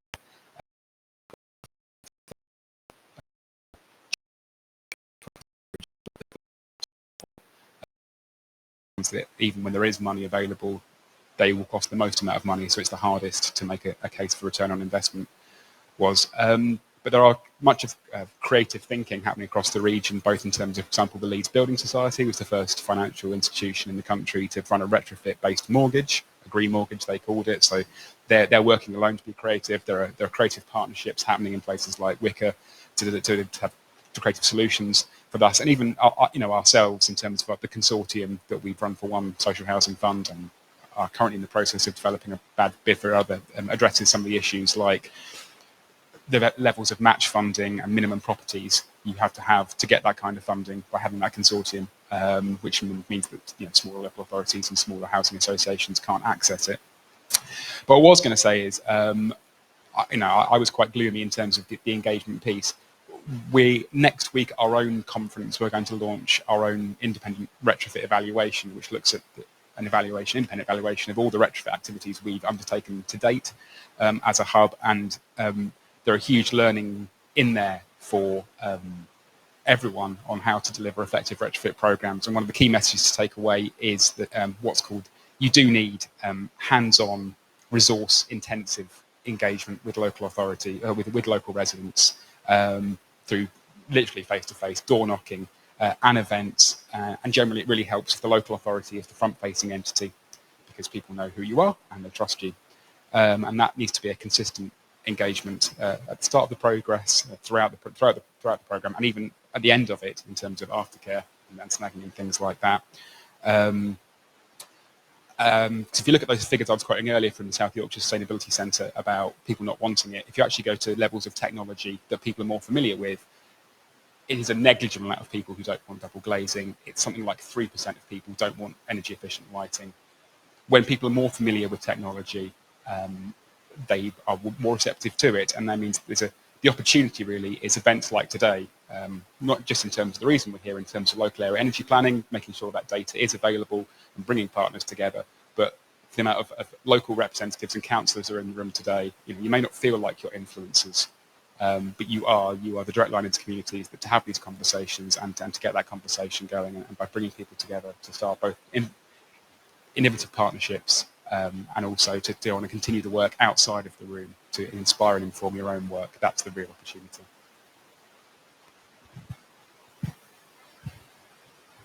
Yeah, thanks very much. Yeah, and I think one of the challenges is that, and I think we, especially people on the panel, but me as well, we often talk about retrofit as kind of something almost different and like discrete from like housing in general and all the common challenges and problems that come with housing. And I think sometimes that contributes to this idea of it not being normal. So like Richard, you're really right to highlight the scale of the investment challenge required. But it's super interesting to Google the collective wealth of UK housing. The value of that asset is valued at like £8 trillion. So yeah, investment needs to happen in that for warmth, for decarbonisation. But we need to invest in our homes anyway. Any day of the week, homeowners or tenants are looking to improve their houses, fix those roofs and lofts and walls and what have you, or to maybe to extend or create a new kitchen. I think we're involved in a Green Homes Finance Accelerator project, which is a government-funded project to create new kind of finance mechanisms, as being discussed here. And we're working with credit unions, and about a quarter of credit union loans at the moment are to people to do home improvements. So people are already borrowing to improve their homes. What we found from this is that people trust their credit unions. They are local based and cooperatives, and they're prepared to borrow from them. So just a short tangent. The discussion about people not wanting to do retrofit. We went to Ireland. In Ireland, they have a government program, a more extensive government program around retrofit. You can get 50% grant to do the works. We found the research we did in the South Bits of Dublin, people would prefer to go to their credit union and borrow money at interest than get free money. And that really blew our minds there. But what that spoke to was trusted relationships, existing relationships, and the difference between getting a shiny leaflet in the post and hearing from a friend or neighbour that the credit union doing green loans now, and have you gone in there and talked to them about it? So I think having these kind of different kind of options is super important. The extension of what we're doing is we're talking about green home improvement loans rather than retrofit finance for this or that. We're talking to householders that not necessarily the richest there, but they're just people that own their homes and are wanting to improve their property, and in doing so they want to upgrade the green aspects, the heating, the carbon or whatever. And that's a really good way in to these discussions. And I totally take on board the point about heat pumps. Like, it's a bit of a turn off to go into a conversation about heat pumps. But when you talk about future-proofing your heating system and looking ahead and thinking about when that boiler goes and having a quick and simple option to switch out to a new heating system, people are really open to those kind of discussions because they're part of a broader discussion about home improvements and home heating. So yeah, I think there are definitely opportunities there and definitely different ways in that we need to find.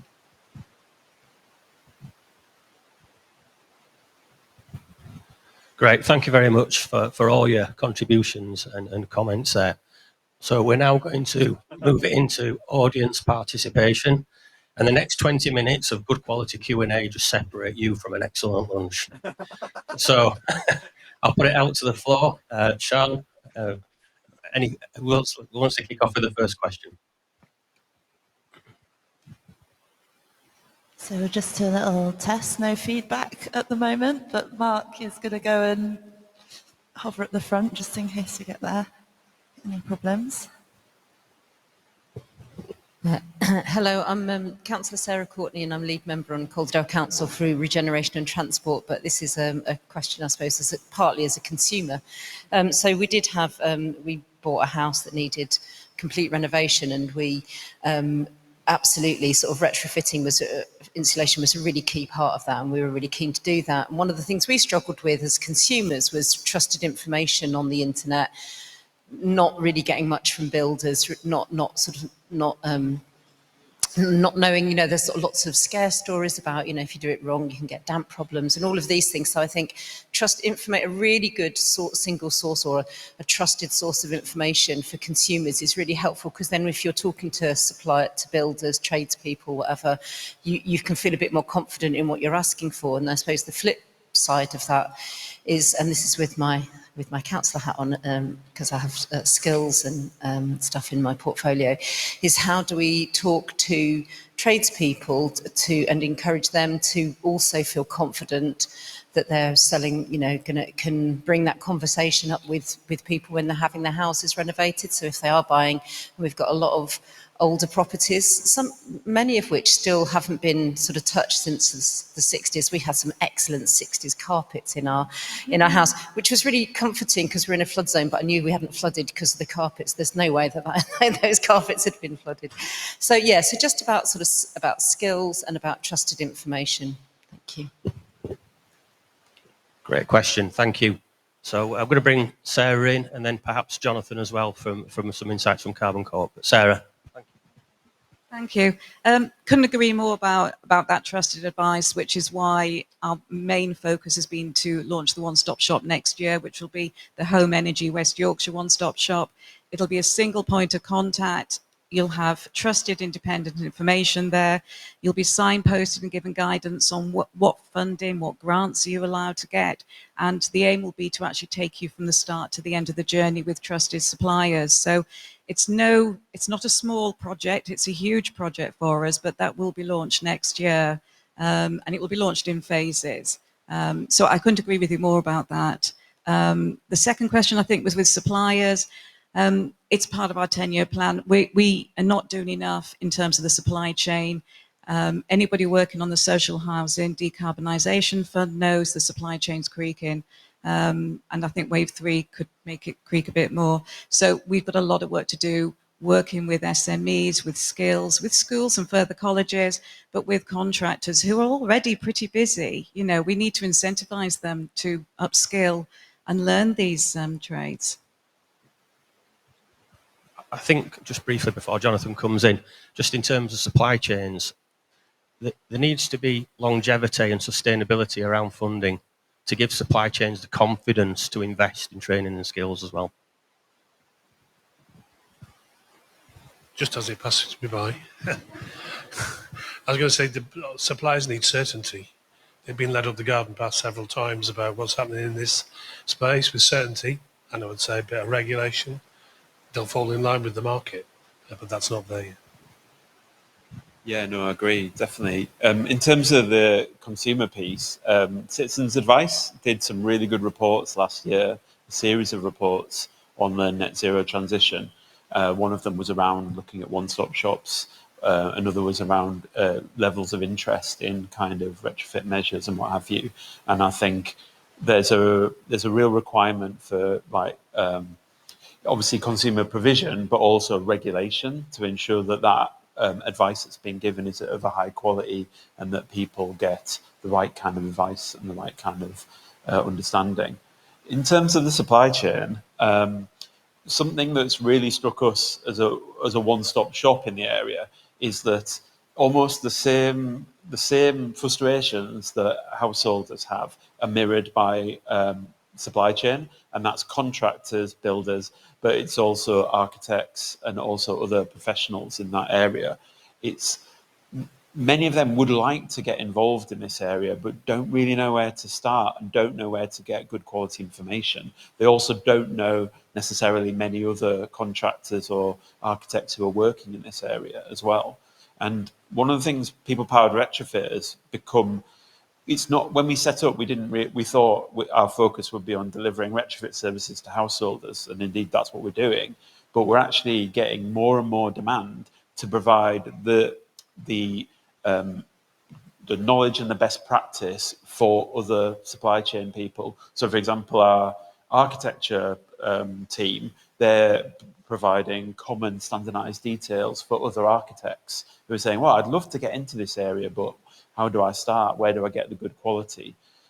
We've also done a little bit of training with universities as well. Again, that's kind of with regard to architects, but architects don't get the skills coming out of university to engage in this kind of agenda. They don't do any energy modeling. I mean, why would they? It's all, aesthetics and, making things pretty. So, and then the people that are teaching them in the architecture schools, they haven't had this expertise as well. So there's a real retooling that needs to go on there.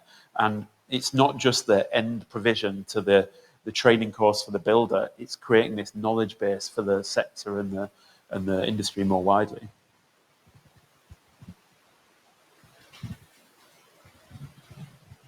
Thank you all there for those comments. So another question from the floor, please.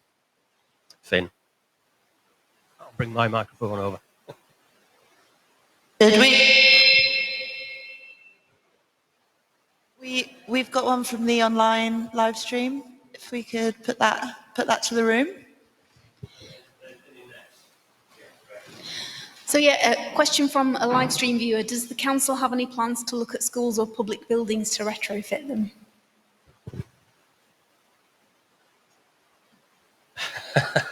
Well, I'm out of my comfort zone now. Yes. Of course, we've got some very old buildings across our portfolios, and they use a lot of energy. I think we have a significant energy cost as a local authority. So by insulating and retrofitting these corporate buildings in the public estate will also bring significant benefits to the carbon agenda. And I think we need to do that through a combination of insulation and also low carbon heating technologies as well. I think we could perhaps share some case studies, Sam, couldn't we, of some work that's been done to the school's estate. We'd be delighted to share those with the pack and the slides that goes out afterwards. Thank you. Finn. First of all, among the challenges is that there are certain groups who are not here today. For instance, we have a lot of Black and Asian people living in Calderdale. They are not here today in big numbers, and we need to engage all parts of society. But what I really want to raise is the EPC, because is it the right tool, first of all? I mean, when I had a heat pump, I had 2 different assessors out to do an EPC, and they gave very different results. I mean, it might be the quality of the assessors, but in order to get to net zero, is EPC number C enough? Or do we have to retrofit a second time in order to get them up to a higher level? Wouldn't it be better to get it all done at once and rather than twice? Round of applause for the question there. Thank you. So first of all, just to pick up on the equality aspects of this work, you're absolutely right to raise that as an issue. And as part of all our projects going forward, we must carry out equality impact assessments to make sure all this support is accessible by residents from across the borough, no matter what their circumstances. Would anyone like to come in on the technical question regarding the EPC? Thank you. I think, yeah, I would agree. EPC can be a bit of an art form rather than a science sometimes. So, for example, we've done a lot of work in our EPCs, and it gives us a good guide as to what's required or where our priorities should be. But it gets distorted. So if we put solar PV on a property, that's going to put 15 sat points or 12 to 15 sat points on a property, which might make a D or an E into a C or a B. But it's still as leaky as a sieve as far as heating is concerned.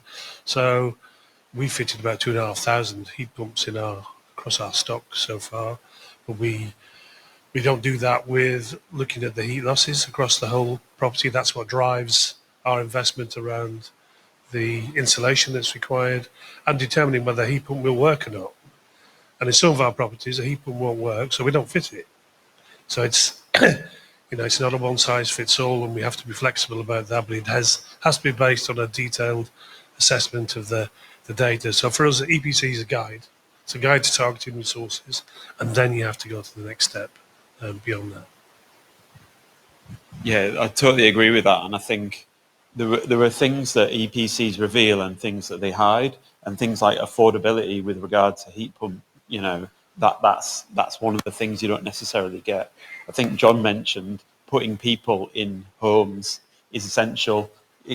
Digital tools can be useful, digital twin, EPC database, these sort of things are useful, but ultimately you need to put people in properties because there are things that you don't see that are revealed when you get people in there, and also when you talk to the people who live there as well. So yeah, totally important.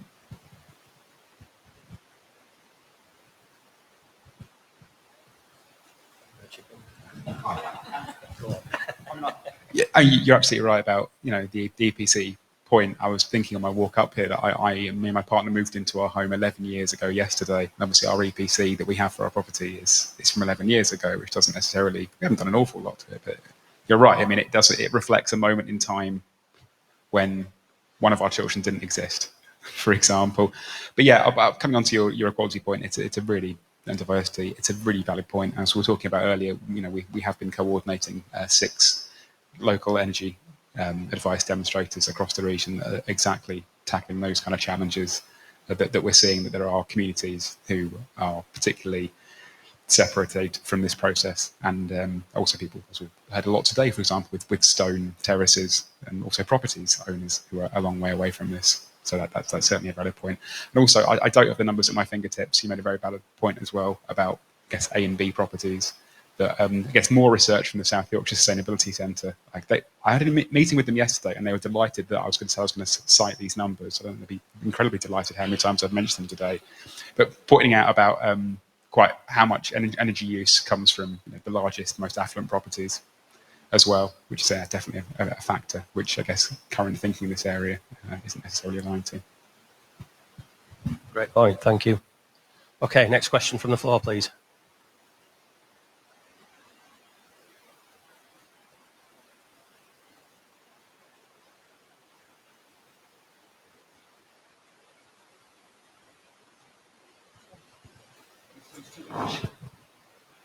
Quick. Should we do 2 questions at the same time? Should we take them both then?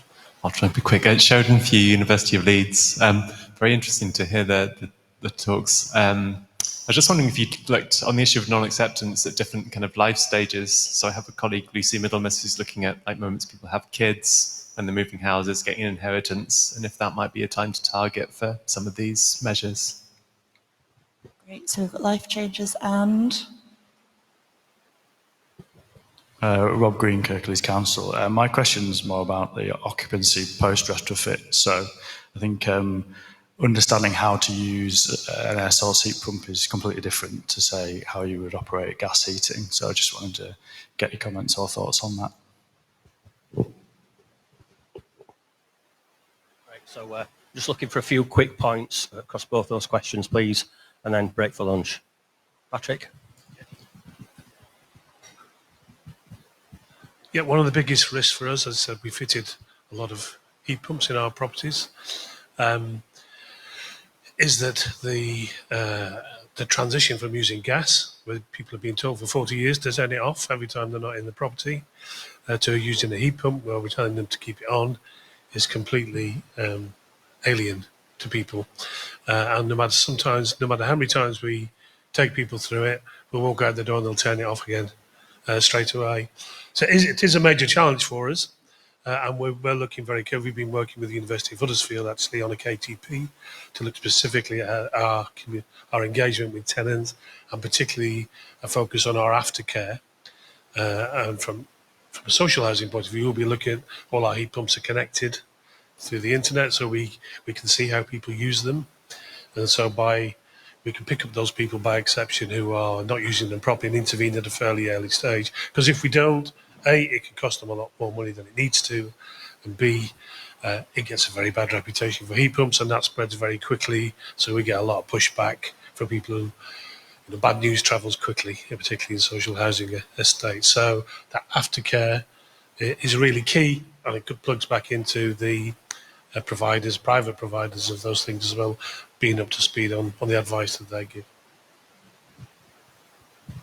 Yeah, coming on from that, I think one of my favourite things about heat pumps is that I think there are some models that do have a button that just makes a noise because people are so unfamiliar with the idea that they don't have control over their heating system that they've had to encourage adoption. Just a button that makes a noise to make people think they're doing something. So it's genuinely true. So in answer to the question about when people are most receptive, it's a really, and I've got academia in the room if people would like to do it. So my most convincing model of behaviour change is something called EAST, which is an acronym, which basically is easy, aspirational, social, timely. So first of all, is it easy to change your behaviour? Do you want to do it? Are people like you doing it, which encourages you? There's a lot of research into solar panels being contagious because people see that people like them in their community have them and they do them. And timely, is it the right time to make that, to receive that message? There's definitely been some research I've seen into people are more receptive to modal transport shift from car to public transport or even active transport when they've just moved house and they're not ingrained in the pattern of this is how I get from place to place. I'm not familiar with any work about when people are most receptive to retrofit, but if any researchers in the room would like to do it, I'd like to read it.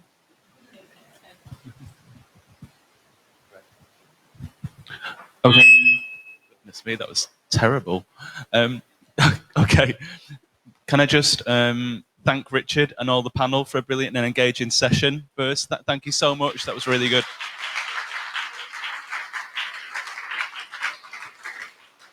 We are about to go into lunch. So once again, can I thank our main sponsor, Northern Power Grid, for that, as well as our other co-sponsors, the Combined Authority and UK 100.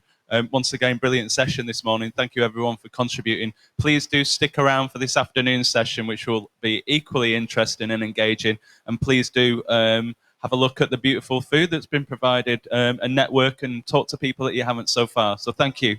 Cheers.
Nick Purshouse. My name's Nick Purshouse, and I'm a consultancy manager for IES. And in collaboration with Calderdale, we did the modelling for the leap that you heard about earlier this morning. And I'm just going to go through a bit more detail of what was in the leap and how we put it together, which is the insight part. And then there are two separate roundtable discussions where we're going to ask you what action should be taken or how you can take action. So it's going to be over to you, and think about a lot of those barriers and issues that were talked about this morning and how you can best use the leap that's now in existence and the digital twin to try and overcome or help you overcome those barriers. So first, IES, we're a software and consultancy company focused on modeling the built environment and how to make it more energy efficient and less carbon intensive. We've been going for about 30 years, and our software has been used in tens of thousands of buildings to try and help them get to net zero. And we're also home to the largest buildings analytics team in the world. We are based in Glasgow, but you can probably tell from my accent that I'm not from Glasgow. So first of all, Houston, we have a problem. I want to take you back to the 11th of April, 1970. I'm not going to point at anybody, but some people can probably remember that. Apollo 13 is heading to the moon. Thousands of miles away in space, an oxygen tank explodes. All the electronics in the spacecraft are blown, and the crew is completely stranded with no way back home. The mission is aborted. NASA engineers had to work out back on Earth how they can build a replica of all the electronic systems in the spacecraft and simulate how to get that spacecraft back home. Now, you probably know the story because you've seen the film, but that was actually the world's first ever digital twin. A virtual model of a real-world object or process or system that can be updated in real-time data from the physical object. So what do we now have in Calderdale 50 odd years later? Well, we've used a digital twin from IES, which is a virtual representation of the energy performance of the building and energy systems within the borough. This is not just a physical representation of GIS data that's already existing. And it's important to note that. This is data-driven, physics-based, and a simulation that has a higher relative accuracy compared to existing data. We heard about potential issues with EPCs earlier on. So in Calderdale,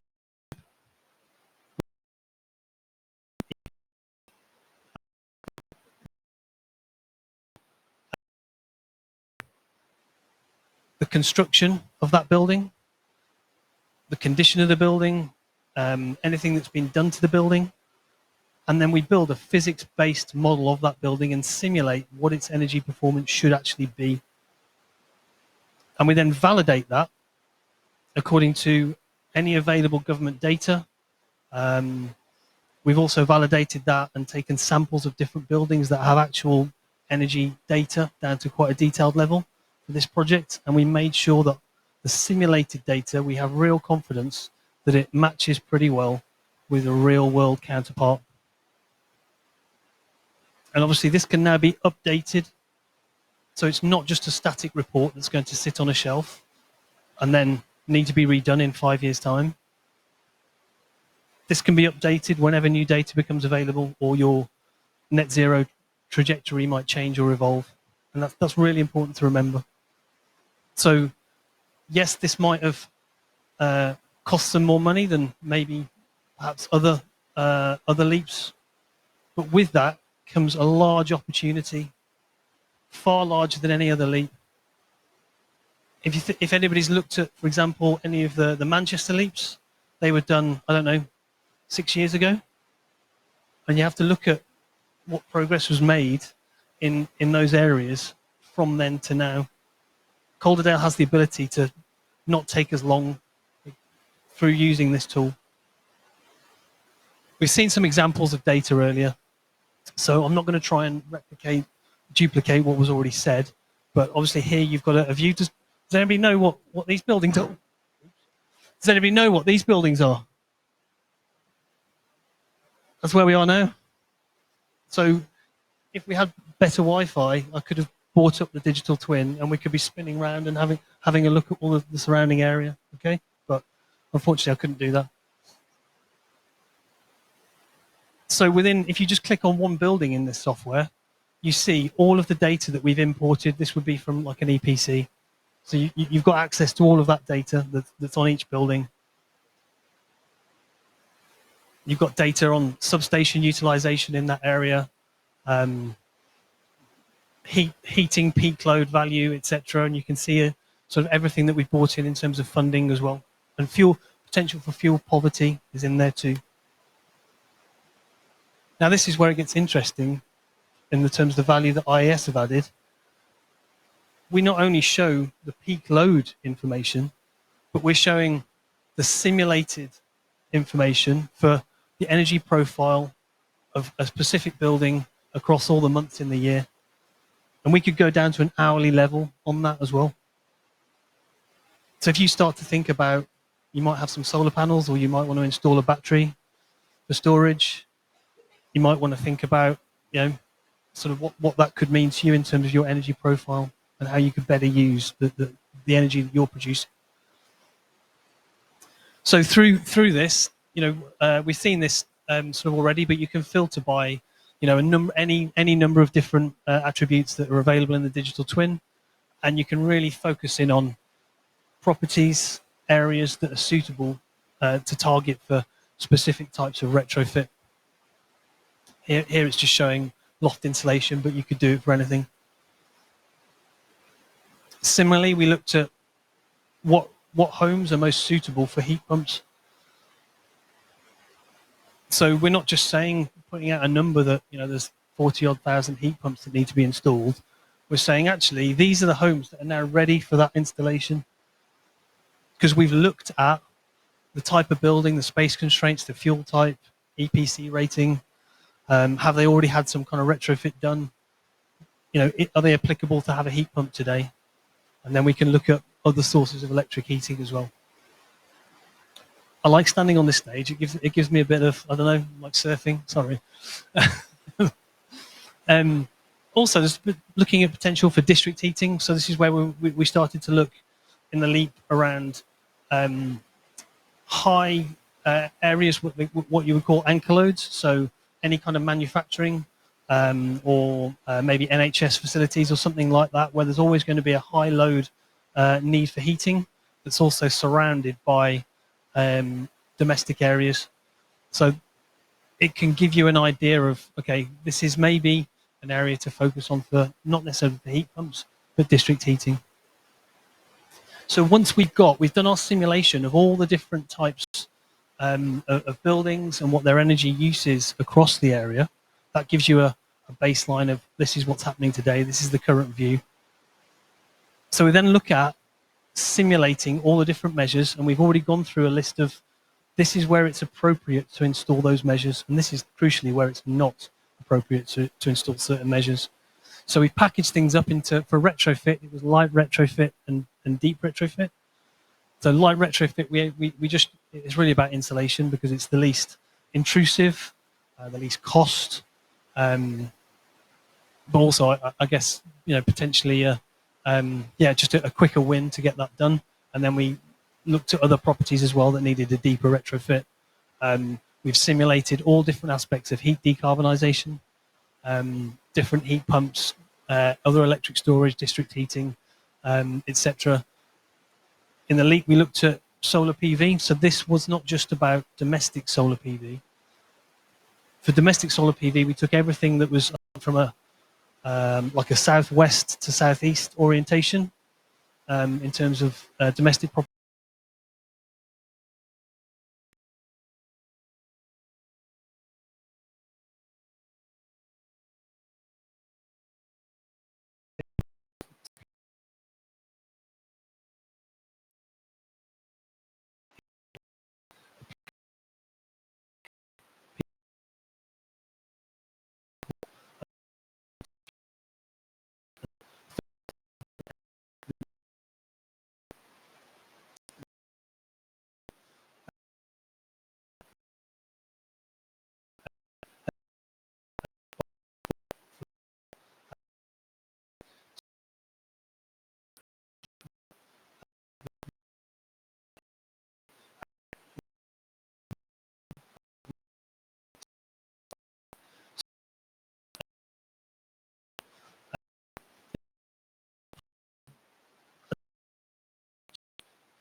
Electricity demand for these buildings in that postcode is projected to double or triple if they've got an EV or they've got solar panels or heat pumps. And then we look at, okay, what's the existing capacity and the utilization of the substation that's supplying those homes in that postcode.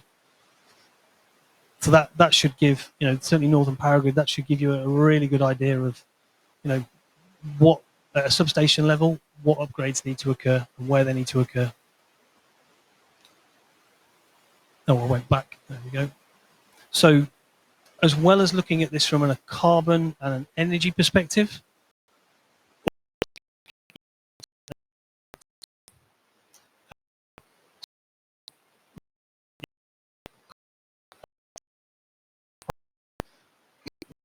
the sensitivity analysis to try and understand, is it still realistic to expect the installation of certain things if the cost goes up? Or what's the impact if the cost drastically comes down within 10, 15, 20 years?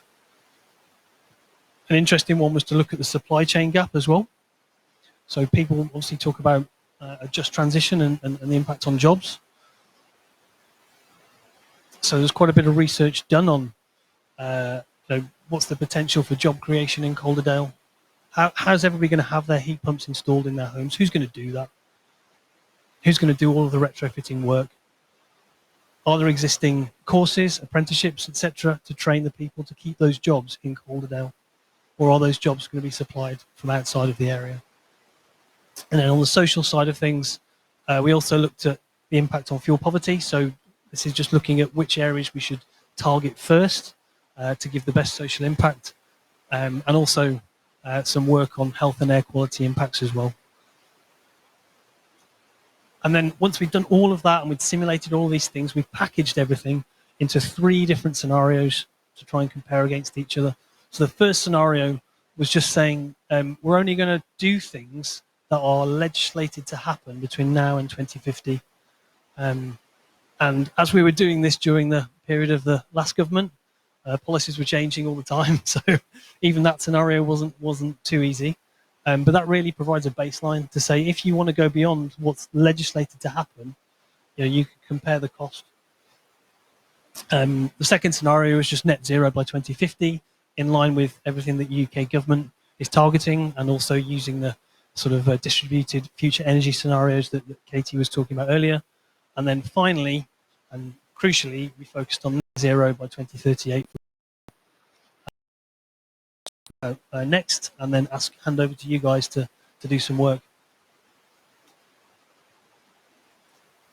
So we came, after packaging all these things into a scenario, we then started to look at what you need to do, or what I guess projects and measures need to occur and when they should occur.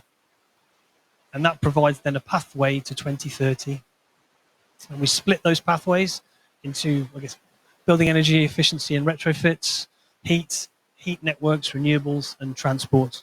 And so that's this kind of big pathway here that I can't expect you to read the detail on. And I'm going to focus next on the building energy efficiency and the heat part of things, just so that you get an understanding, and then I'll hand over to you guys to do some work. So on all of this, we just looked at, I'd say, the legislation that's coming in, the targets that the government want us to meet, and then figured out what's all the different actions and things that need to happen to get to that 2038 target. So just using the building energy efficiency one, I know there's got lots of different colours on here, so just quickly to explain the colours. Quick wins, they're things that it's obvious it just needs to happen now, and you're not going to lose out if you do those things. So they should just happen, and there's funding available, and it's legislated to happen. Similarly, there's something called low regrets, which is also, it makes economic and social sense to do. However, there are some enabling actions that need to happen before you can do those projects. So enabling actions are in green. The light blue is demonstrator projects. And I think we heard in the last session about a lot of particular issues around sort of retrofits and the challenge. Potentially lots of demonstrator projects could help kind of build consumer confidence in that area. And then really, I think once you've got to that stage and you've done some demonstrator projects, there are decision points where you'll have to take that decision in an area that says, okay, we've proven that this can work or not.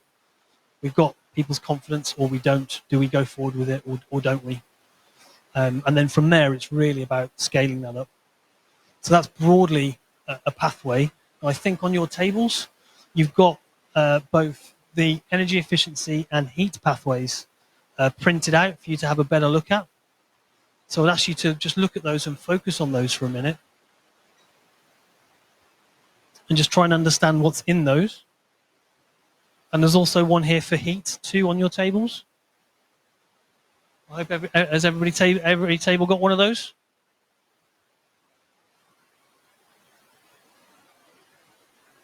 You might have one on heat networks too.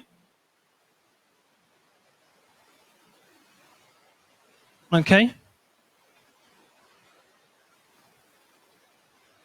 So I'm not going to read through the detail of what's on each one now up on the stage, because I'm going to ask you guys to look at them and try and understand them. Probably best to maybe, I don't know if 3 is a bit ambitious, but maybe just look at building energy efficiency and heat. I don't know if you want to look at heat networks if there's time for that. And what I would like each table to do now, take 10 minutes to do and discuss upon yourselves. Tables with 3 people on, you've got the short straw. Yeah, join together here. That's a good idea. And what I would like you to do is look at these pathways and discuss how can the digital twin that's been produced for Calderdale and these pathways, 1, influence policy to make things happen, either at a national, regional, or local level. And I hope there's some input from UK 100 on that as well. How can the pathways in the digital twin start to form investable projects and raise funding? How can the digital twin and the pathways start to bring different stakeholders together on one common pathway to net zero? And how can you help overcome local challenges to net zero? So for the tables that have only got 3 or 2 people on, try and join together. For everybody else, I'll give you sort of 10 minutes. And hopefully you've got pens or something to write down. It would be great if you use there's also, these questions are printed out on your table. Please just take 10 minutes to discuss that. Thank you.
about kind of where heat networks could take place. So it's kind of got that really solid piece of data to start those conversations with different stakeholders, because heat networks involve quite a lot of stakeholders and can be very complicated.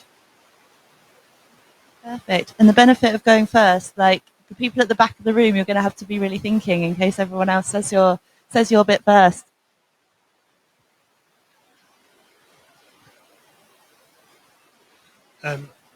The one we've picked is on bringing stakeholders together. So the plan, as was identified this morning, identifies, for example, King's Cross, Pelham as a place. Once you have that data, you can bring together a whole series of institutions and actors around that data to look at how they can bring their own funding together, how that then is used to have relationship upwards and elsewhere, and to form a new kind of delivery partnership which has all the relevant component parts of it, but it's all driven by the data in the first instance.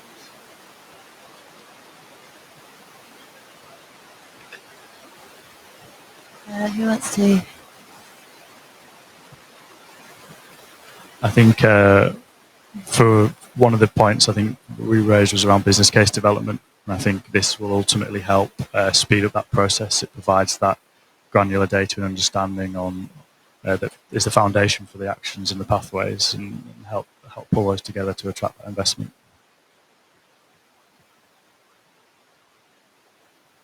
I was under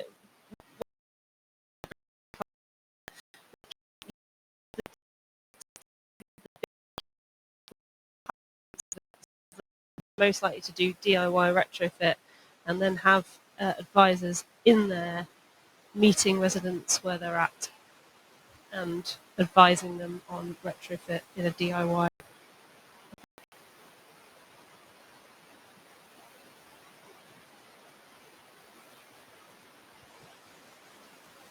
We did have things on stakeholders, but what's something different is this identifies lots of policy issues for policies of where we can find the money, and planning as well, because these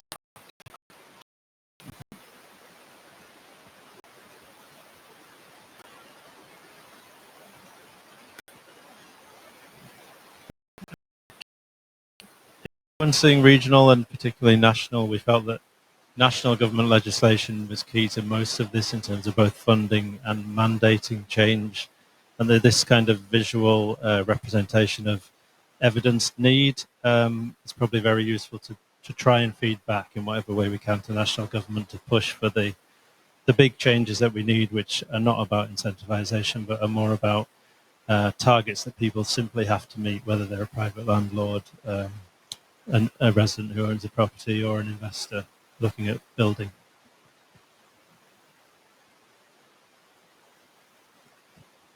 So we kind of spoke about how digital twin can help make like education a lot more accessible, and that's kind of comes in two veins. There's obviously we spoke about like a lot of the net zero work is going to be around certain like decision points on an individual level. So the example we had was like, you know, if your boiler breaks, it's having that knowledge of like the low carbon options for you rather than just replacing the boiler. But also like on a bigger scale in terms of like, you know, like grassroots community organizations, it kind of helps with empowering them to help drive net zero. So it's not just us as a council doing the work.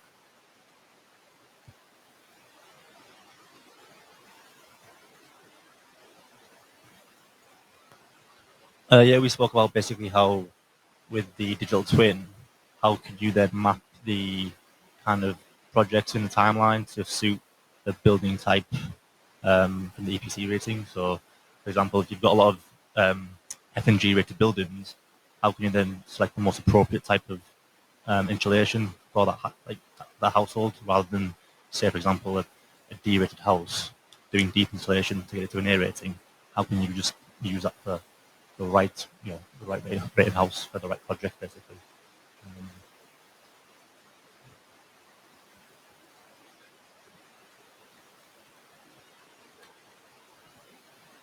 We're going to answer the one about the policy influence on the building energy efficiency element of this one. one of the key points we put was about the data giving us a robust assessment of need, because it's pulling in data from specific data sets, not just EPC, to do with what funding streams could be allocated. That then allows you to kind of say, look, the data told us to do X. We did X after some surveys and achieved Y. So we've got a real life case study, but then that then from an influential perspective can then help with the householder engagement by using that data as a specific case study. So property number 1, we took Mrs. X. This was her journey. This is your journey if you want to replicate that, and this is how we can achieve it. So I think it's about getting public buy-in a lot more to make that achievable.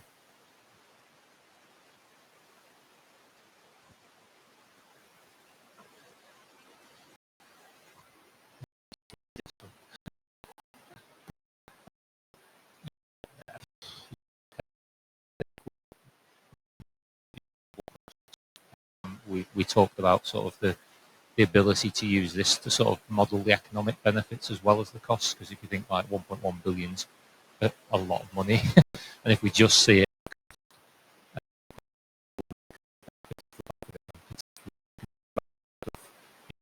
on other areas that don't necessarily get pulled into this type of thing, but we think this could be a real benefit to doing that. Fantastic, thank you. Sorry, Nick, I took your microphone.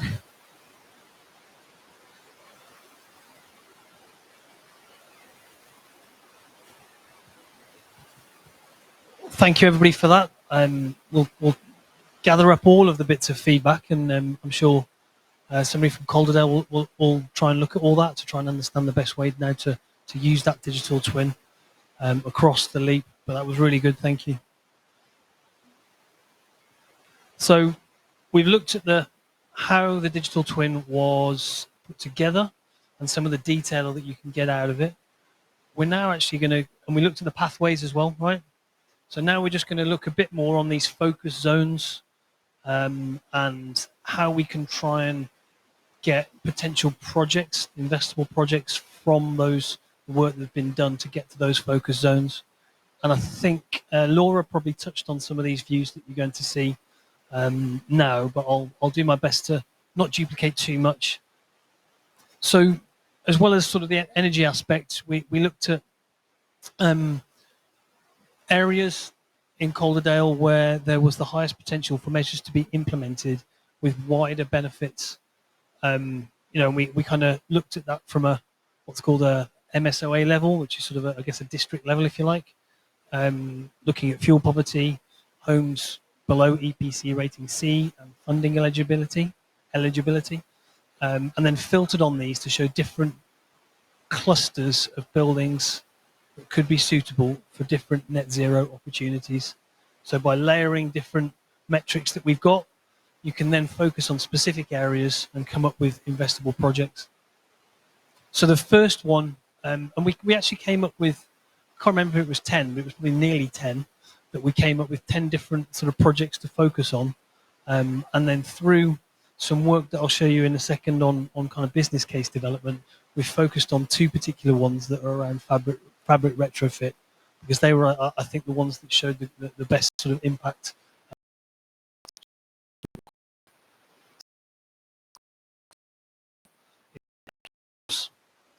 Now that ranks first or second on EPC ratings below C, risk of fuel poverty, and also potential for funding availability. And so that whole area there, that could be the focus of a project to try and target different homes for retrofit.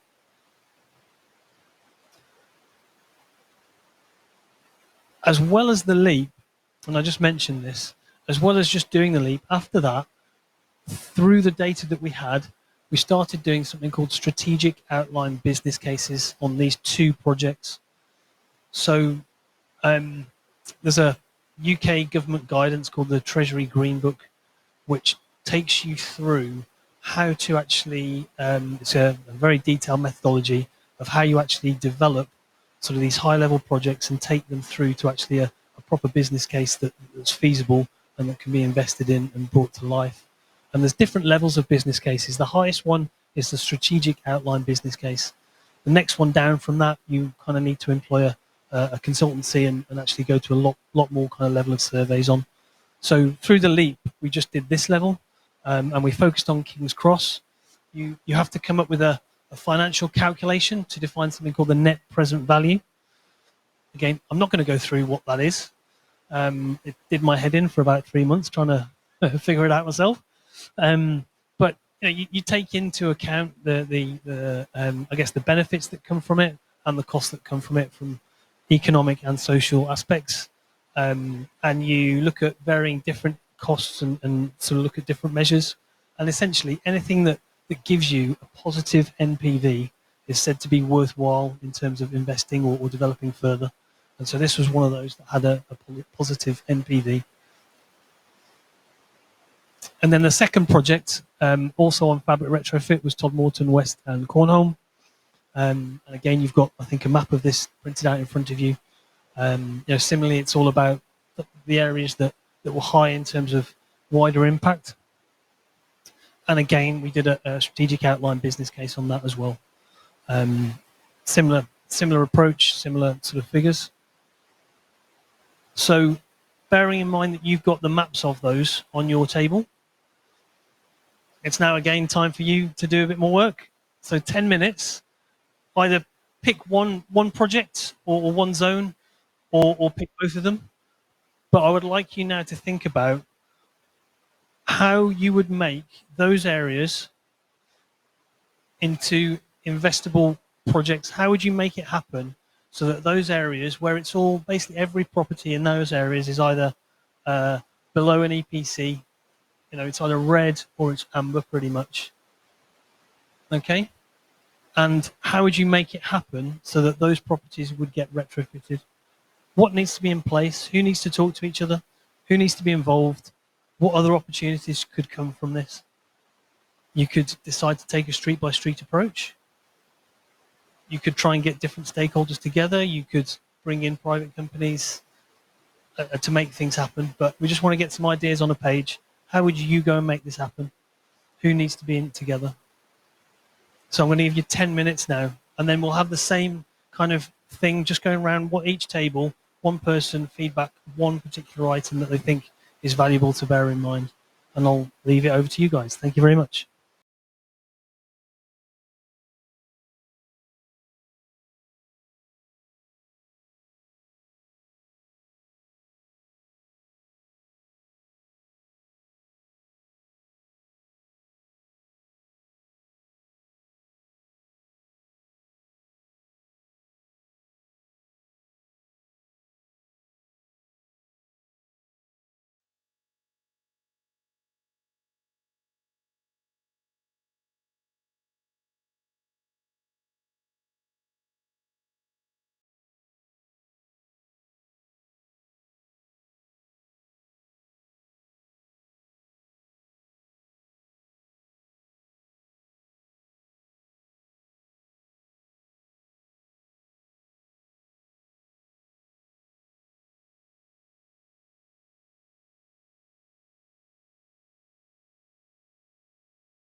Really good. Thank you, everybody. And that really brings my presentation and talking to everybody to a close. Before I do close, I would just love to say thank you very much to Calderdale Borough Council for taking on IES's really innovative technology to give Calderdale this opportunity. This conference today is called Insights to Action. I'd like to think that you're not short on insight, you're not short on the data and what it's telling you now. It's over to you guys to now take the action. And it's quite heartwarming that I know from the people that I've been involved with in the project over the last 18 months that there is that ambition there and the want there to take that action. And I'm sure it will happen. And I would love to be back here in, where are we? Let's say 5 years' time. And all the stuff on the left-hand side of the pathway is done, which is the quick wins and low regrets and enabling actions. Wouldn't that be amazing? And you can get on with the scale up and that kind of thing. So I'll leave it there. Thank you very much, everybody.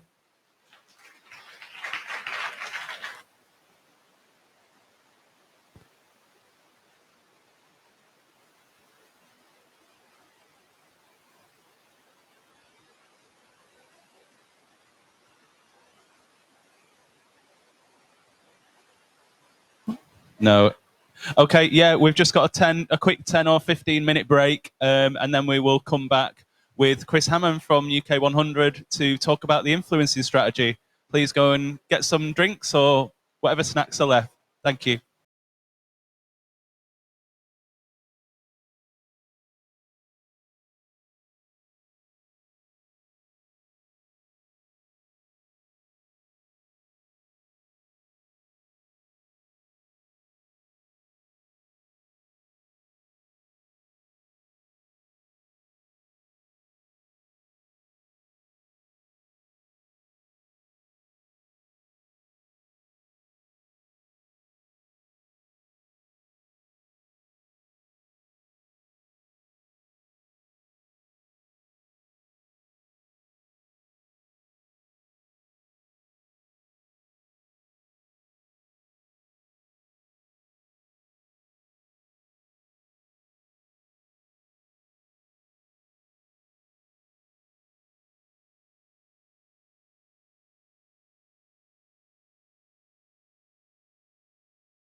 Okay. It's not working, is it? Oh, they're coming. No, they're coming. They're coming. Take a seat, Luke. Come on. Find somewhere to sit with. Okay, thank you very much. And we're moving into our final, more or less final session, really, before we wrap up throughout the day. So it's my pleasure to introduce Chris Hammond from UK 100, who is going to talk to us about UK 100's role within the influencing strategy that we've been developing. Over to you, Chris.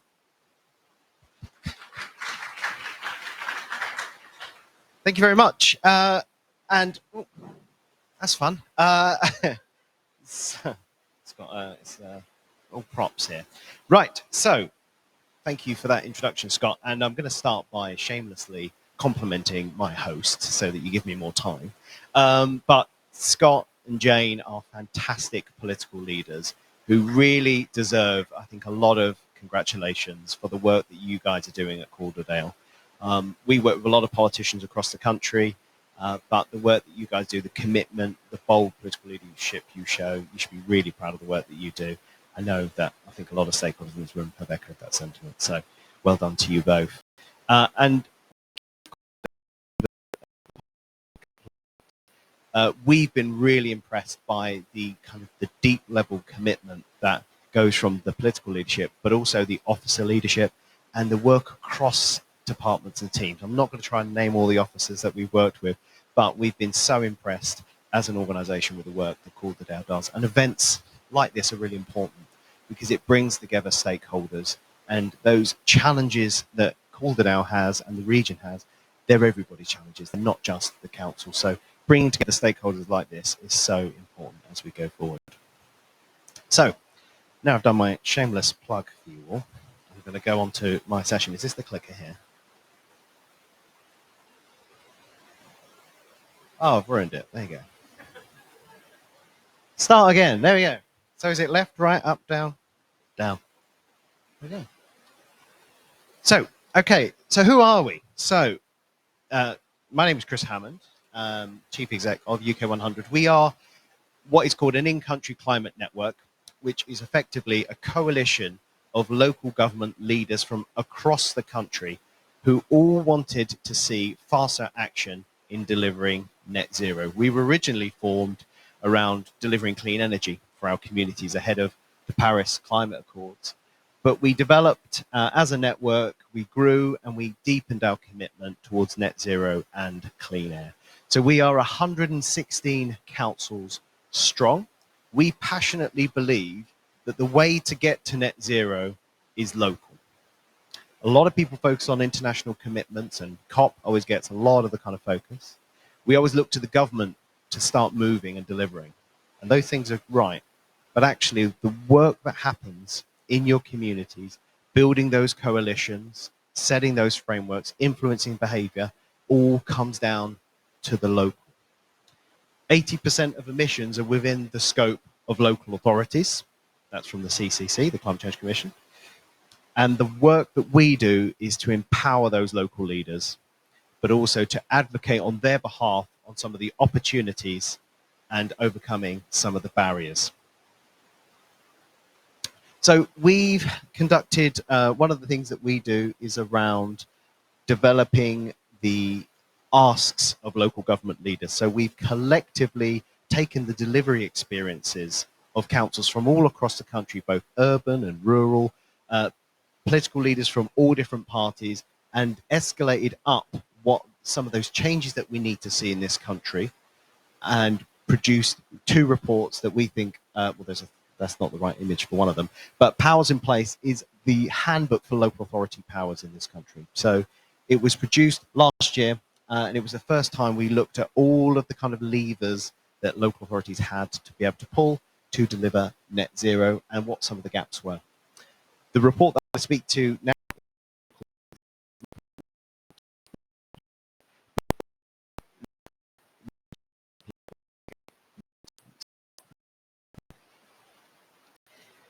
So we've aligned the work of this report, A, based on our members' experiences, but B, looking at the government's policy program. So we know there's going to be Great British Energy. We know that we've got 1.5 million homes that need to be built. We know there's the retrofit challenge. We know English Devolution Bill is looking at the whole sector and what can change, both in the regional authorities, but also every single council. We want to see more powers devolved down. We are still one of the most centralized countries in Western Europe. Too much power sits in Westminster and Whitehall, and not enough of it is able to be shaped by our communities and through their local councils. Despite local councils being one of the most trusted public sector organizations in place. We saw this during the pandemic, where people looked to the NHS for the guidance, and they also looked for the local councils. The trust that national government had compared to those two organizations was about 5th or 6th in the ranking. So at times of crisis, at times when leadership is needed, people will look local. So the research that we conducted, we went through and got a number of our councils. So we had about 51 of our councils input into the research. About 5 minutes already, my gosh. So I'm going to have to speed up. So 51 councils from all different political backgrounds, different areas, both politicians and officers. So it was a real sense, a real flavor of our network on some of the things that needed to change. So what are they? So the top 3 that came back from our members was the biggest barrier around limited funding and resources. It becomes a bit of and so what when we talk about finance. But over the last 14 years, the sector has had to deal with increasing demand. It's had to deal with reducing budgets. And this is going to be something that's really tricky to balance alongside the wholesale transformations that we need to see in our localities. And thank you to the budget. Yesterday, we've got a real terms increase coming forward, £1.8 billion, hopefully to start addressing that. And hopefully we'll turn a page now on shrinking local authority budgets, and we can make the right investments. I don't think anyone thinks we're going to be a wash of money anytime soon, but we can start making the right investments to deliver net zero. And the second one, which come through very strongly, was the lack of a statutory duty. So in the sector, there is no duty on you to actually deliver net zero. So if you think about all of the leadership that the sector has shown, that's been all ground up. I think that's something to be hugely celebrated and something we should all be really proud of. And also the endless beauty parade of projects. We call it the Hunger Games of trying to get government money. I think there's around 200 pots that local government can bid into. That's ridiculous. We need to have money allocated on a place-based system, based on need, based on speed of delivery, as opposed to this endless competition. So those were the top 3 that came through in our report. In our report, we wanted to make sure the sector's really good, especially the NGO sector, asking kind of for theoretical billions of pounds to be allocated in.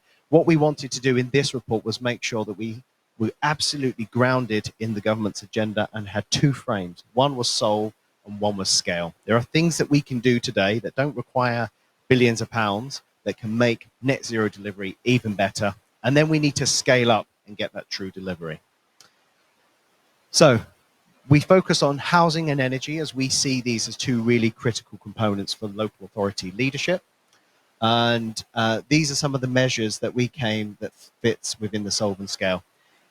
One thing I'm going to just focus on, I won't read them all out, you can read them for yourselves there. We've heard a lot about, we had the retrofit panel earlier today, which I thought was really useful at scoping out the challenge of the retrofit. But for me, one of the biggest frustrations is our zero carbon building standards. And the future home standard needs to come in as soon as possible. The government wants to build 1.5 million homes. If those homes are built and they're not at the future home standard, at a zero carbon standard, we have missed a massive opportunity. And those homes will need to be retrofitted later on. And I think it will be like a PPI scandal where people, I feel like I'm surfing, where people, I'm going to stick off the stage. That will be good for the live stream, but not good for me. People will feel really, really aggrieved that we ducked a difficult decision now and stored up the problems for tomorrow. So if we now say between 5,000 and 8,000 is the cost premium to get to a future home standard, according to industry estimates, according to government consultation, and stats show from the MCS, I'm going to quote them here, although I'm not sure about the direct figures, so don't quote me entirely on it, but the saving over a 25-year mortgage period could be anywhere between 35 and £45,000, depending on energy prices. So it makes absolute sense that we build those homes at that future home standard. And we can look back at the past. Since 2016, when the future home standard and zero carbon building standards were due to come in, we ducked that choice because of pressure from the industry, because of government lack of commitment, and 1.3 million homes were built at that lower standard. 1.3 million that are going to have to be retrofitted later on. So, you know, rule 101 when dealing with any issue is stop making the problem worse. So let's get the future home standard sorted. Is my rant for today.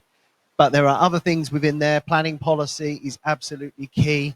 We need to be building things quicker. We need to be moving better, but we need to make sure that the Climate Change Act is absolutely in all planning policy. Energy, we've heard lots of really good things about LEAPs. You're all going to be LEAP experts by the end of this day, but we need that national framework for local area energy planning. And we're starting to see now with the NESO and some of the RESP work that there is a kind of a recognition that we need to align the work that we're doing together on energy planning. I would like to see, and the report calls out, that we need to see more community involvement in renewing, in getting more renewables, and we need to see community energy benefits. If we're expecting communities to host tens of thousands of pylons, they should have a say and a stake. We can bulldoze over opposition as much as we like, but we must make sure that there is benefits to the renewable energy transition and that it's not all held centrally. So there are some overarching things that we need to do, as well as some of those specific policy interventions. We need to give local authorities that long-term policy and budget certainty. We need to reform the local authority funding model, and we need to have a statutory duty. And we need to make sure that there is a step change in the community engagement that we do as local authorities and as a sector to bring in those wide range of voices into the net zero energy transition, transition. We develop a load of resources that are free for our members to use.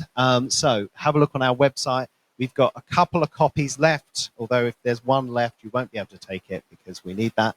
But go online, all our reports are on there. The Powers in Place report, again, that handbook, really useful.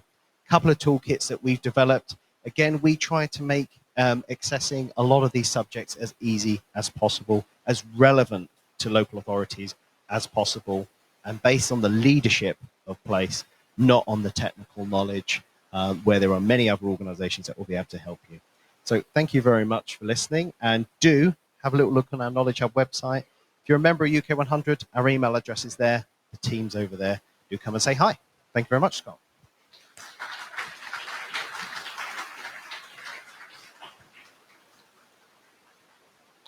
Okay, thank you very much, Chris, for that. And now we're going to move towards speaking around how we've really capitalised on the partnership we've got with UK 100 to develop a robust and inclusive influencing strategy for Calderdale. So last year, the Climate Action Partnership, which I chair, published our Climate Action Plan, setting out the steps we need to take to reach net zero across Calderdale. And this was done with a variety of stakeholders, many of whom are in the room, cross-party, with the Youth Council, and with a massive amount of consultation as well through schools, through faith leaders, through the voluntary sector, through transportation, housing, and everything in between. So the partnership is made up of that broad sector as well, and we're very important that we've got local businesses as well within that conversation. So the Climate Action Plan is split into a number of themes, and you can see them here, and sort of influencing sits at the top of it really, because without that we're really going to struggle. There's only so much we can do within borough So it's really key that we have something that looks beyond our sort of boundaries. We do recognise as well that many of the changes needed in policy and services are out of our control, as I've said. Our influencing strategy sets out some of the changes we need to achieve, such as in areas like transportation, that we need to do as a collective piece of work to show how we can work not just with the sub-regional and devolved authority that we're a part of, but also as part of a new government as well. So in 2023, the partnership committed to producing an influencing strategy, and the commitments recognised that some actions within the Calderdale Climate Action Plan would be pretty much impossible to deliver without changes in local, regional and national policy, alongside actions and contributions from bodies that operate at those levels too. And developing the influencing strategy has been a process of considering the goals of the Climate Action Plan, identifying barriers and working out how to overcome them. And that work has been massively supported by UK 100. So thank you so much for that help. And I know our officers and members have been hugely thankful for the support that you've given us in developing that. It's been developed using detailed research and discussions with cross-party councillors, including Together Housing and the NHS and local businesses, as well as activist groups like Green New Deal, who I can see in the room. So it's important that we speak to everyone and develop those conversations and actually create trusted spaces where we can have honest and frank discussions, regardless of whether we agree on everything, as well as speaking to other climate partnership partners as well across the borough, of which there are many. We know that our voices and actions are always strongest together, and I'm really proud that we're making the collaborative action official. As the first local authority to develop a climate influencing strategy, the strategy was endorsed by Calderdale Council earlier last month, and we're really pleased that that happened. And I know that UK 100 have been using the work as a basis for their influencing toolkit, which is available in the delegate pack, so you can learn more about the process we went through. And colleagues from other local authorities can use it as a framework to develop your own influencing strategy. In fact, I'm hearing within our own council that some of the other areas are thinking around developing influencing strategies in areas like adult social care as well, so replicable outside of the climate world, which is really good. Okay, so what are our influencing asks? So we've got 3 key areas. So the influencing strategy sets out a series of asks which reflect the changes we need to achieve net zero for a greener, healthier Calderdale. So the asks have developed and they'll need to evolve in response to external changes and opportunities as well, so see it as a moving document. The priority areas we decided on in the Climate Action Partnership are around retrofit, around transport and around resources. So from retrofit, influencing change aimed at improving energy efficiency, transport, an ambition to have a transport system with a choice that works for all from cradle to grave, and resources, which are recognising funding limitations and identifying the roles and responsibilities within the public and private sector to best influence that change. So I don't have time to go into detail to all of these today, and I'm very mindful of the sign being held up and don't want to fall foul of Luke there. So I'm going to focus on some of the asks that are most relevant to what we have here to talk about today around retrofit and resource. So, bear with me. Okay, so we ask that the government to publish updated planning guidance on how to align the retrofit of heritage areas such as solid stone wall terraces with the preservation of our environment, our historic environment. And on that, so solid stone wall terraces can be harder to retrofit, especially smaller terraces where there's not enough space for internal insulation. And I know we've covered that through some of the other sessions we ran earlier. We know external insulation can help with this, as well as reducing the cost and disruption of refitting kitchens and bathrooms. And external insulation can affect the character of an area, a material consideration under the National Planning Policy Framework. And I know we've had some of that challenges locally, and I'm sure there's people in the room, developers and planners, that could speak around that. Improving home energy efficiency isn't a consideration, so there is a tension between place and the impact of retrofit, particularly external retrofit measures like external wall insulation. So we really want national government, informed by the local views, to step up on retrofit solutions, acknowledging that improving our homes can impact on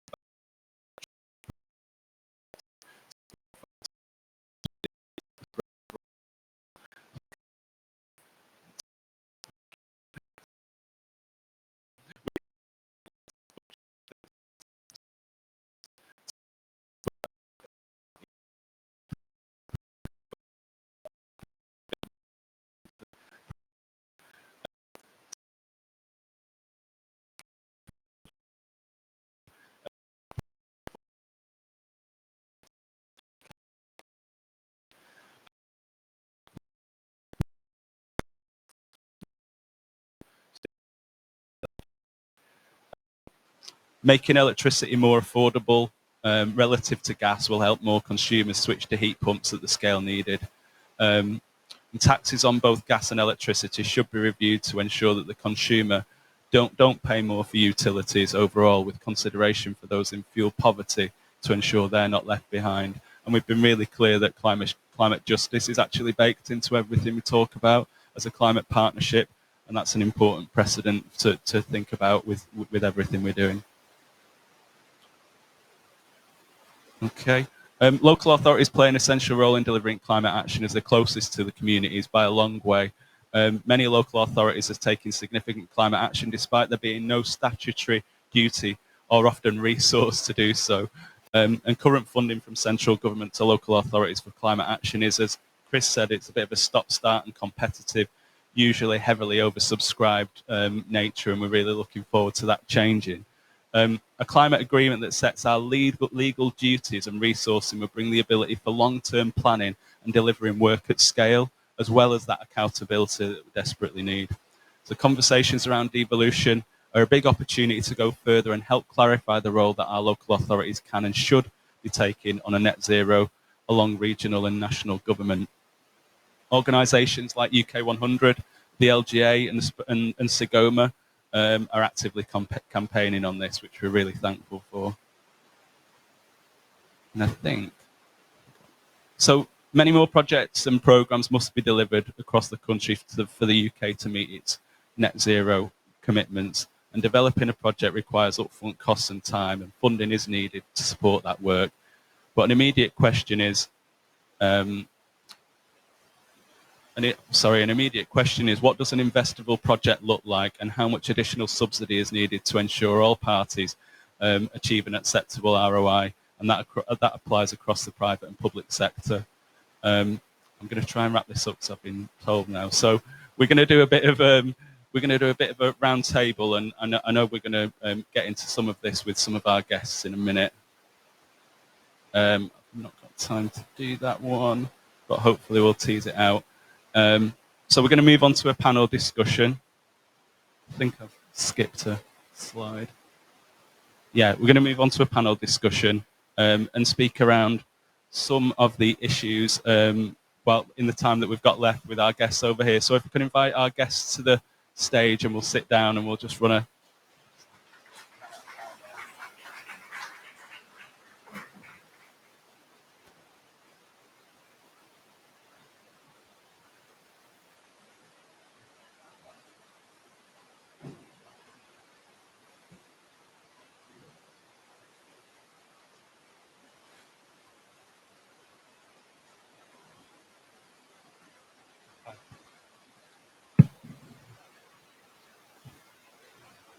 Be getting my orders there and understanding what's happening. So the Mayor will be joining us later, who's going to be wrapping up. And I understand she's running a little bit late, so we've got a bit more time for participation here, which is brilliant. So if I can ask a question, and then I think invite our brilliant panelists to firstly introduce yourself, and then move on to addressing the questions, if that's okay. So I wonder what reflections, if anything, you have on the influencing us. I appreciate I wasn't able to get to everything, but from what you heard and what's been discussed, what your organisation has to think about it. I'll pass it to you. Thank you.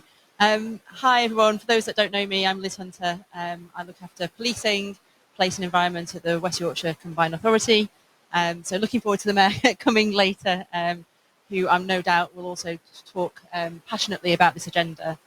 And I think that's why today is so important, because I think the partnership between our two organisations and everybody else in the room is really crucial. And the West Yorkshire Combined Authority is made up of the 5 councils, and I'm really pleased that Councillor Scullion and Councillor Page and you too have been chairing our Climate and Environment Committee. So there's a real commitment, not just from the Combined Authority and the Mayor, but obviously the leaders who make up the Combined Authority to this agenda. So we share the same target to net zero by 2038, and many of the decisions that are made about how we fund our projects, what our policies are all made through the Climate Committee, through which there's obviously the ability not only to be to influence, but for the council to be part of. So for me, in terms of this being an influencing strategy, it is very much about how we work in partnership together to deliver some of the things that we've been talking about. From a West Yorkshire Combined Authority perspective, many of the things that you've been discussing today, and apologies I couldn't be with you for all of it, are things that the Combined Authority is able to work with partners on. So retrofit, I think you've heard from some of my colleagues today, which we can come back to maybe when we move through the themes. We are the Statutory Transport Authority for the region, so our local transport plan is super important given that transport emissions are still the main contributor in the region. And then we also have teams, and there's colleagues here today, working with businesses for business decarbonisation, to think about the supply chain that's also needed then for the rest of the sectors.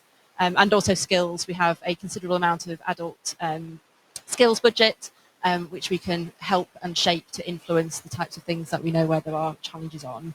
So I think we together have quite a number of levers that we can try and pull. Obviously, we don't have all of them, and I think the opportunity now to influence the new government with the mayors certainly having a much more open door approach to new ministers, I think has already been shown, and I think it's been really helpful. So in terms of the influencing that we're able to do with national government, we're already seeing that being different, and I hope that through the next few months there's an opportunity to shape particularly things like the spending round, which again we might come back to in terms of some of the key things that are coming up. So I'll pause there and hand over.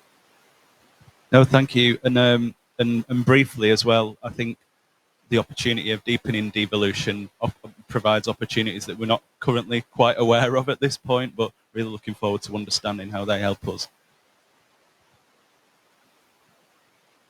Thanks, Liz. So Melanie Taylor, I'm one of the commissioners at the Yorkshire and Humber Climate Commission. If you don't know about us, we're an independent regional advisory body that really focuses on a just transition to net zero. I really like the devolutionists. I hadn't seen them before, but they speak to the big systemic shift that needs to happen in order to get to net zero and in order to deliver your LAPE. And my reflection would be that devolution in this area up until now has been really slow. So we're still having devolution deals signed now by government that have nothing in them for net zero whatsoever. And that isn't going to fly if we're going to be able to hit the very ambitious targets like net zero power by 2030 that the government has in mind.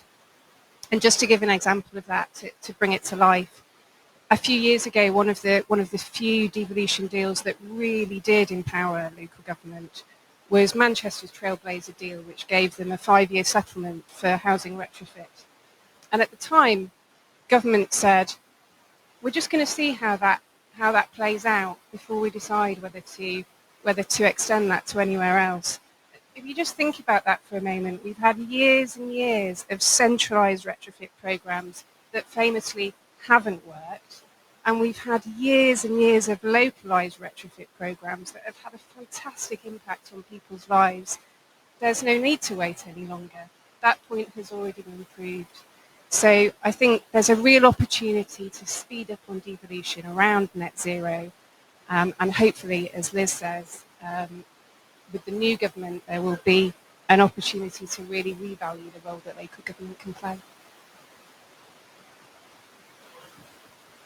I think what was really exciting about working with Calderdale, as I sort of said at the start, was the sense that you've got a joined up local authority that's working and influence on that regional scale with West Yorkshire Combined Authority.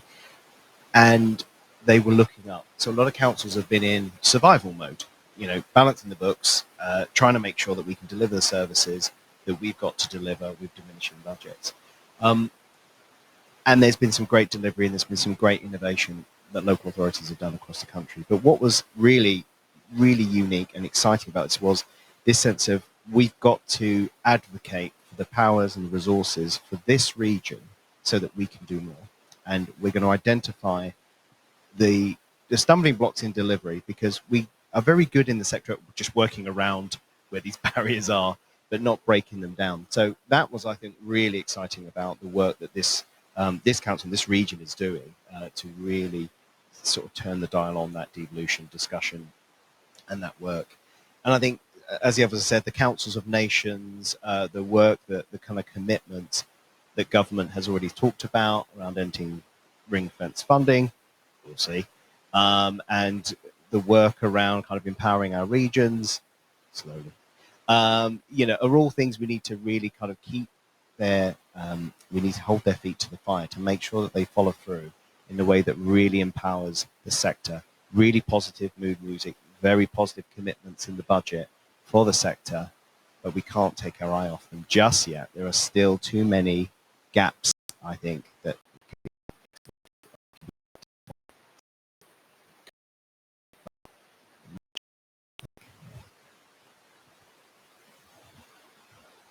Yeah, absolutely. And I think, especially when every day, to my mind, that I click the climate change link on various papers, we are hearing about how those targets are slipping away from us without the necessary policy in place, not just in our country, but, across Europe and further afield as well. So it's so frustrating, isn't it, when we know that resolve needs sharpening, but there is prevarication still happening. So really keen to see what comes next. Just in terms of the what you've seen and what you've understood from the influencing strategy, I wonder just briefly, how do those fit within your current role, and how do you see them being able to be maximised within your space? Thank you. So a few things that are coming up that I think it's really important for us to make sure we utilise the work that you've done at a local level and we can reflect at a regional level. We've just completing a new carbon pathway to understand the continued scale of the challenge, which I think most people in this room appreciate. And then we'll be developing a new climate environment plan from that, which will set the direction for the next, to 2038, but certainly for the next few years. So it's really important that we set out in that the key things that we're going to deliver. And alongside that, we're also developing a local transport plan, and our local growth plan will be out shortly. So there's a number of strategies I think we can continue to make sure we're up to date. But I think, as I think you're alluding to, we can write as many nice words as we want, but it's all then about delivery. And I think delivery is really key to be able to demonstrate to government why they should trust us to have further devolved funding.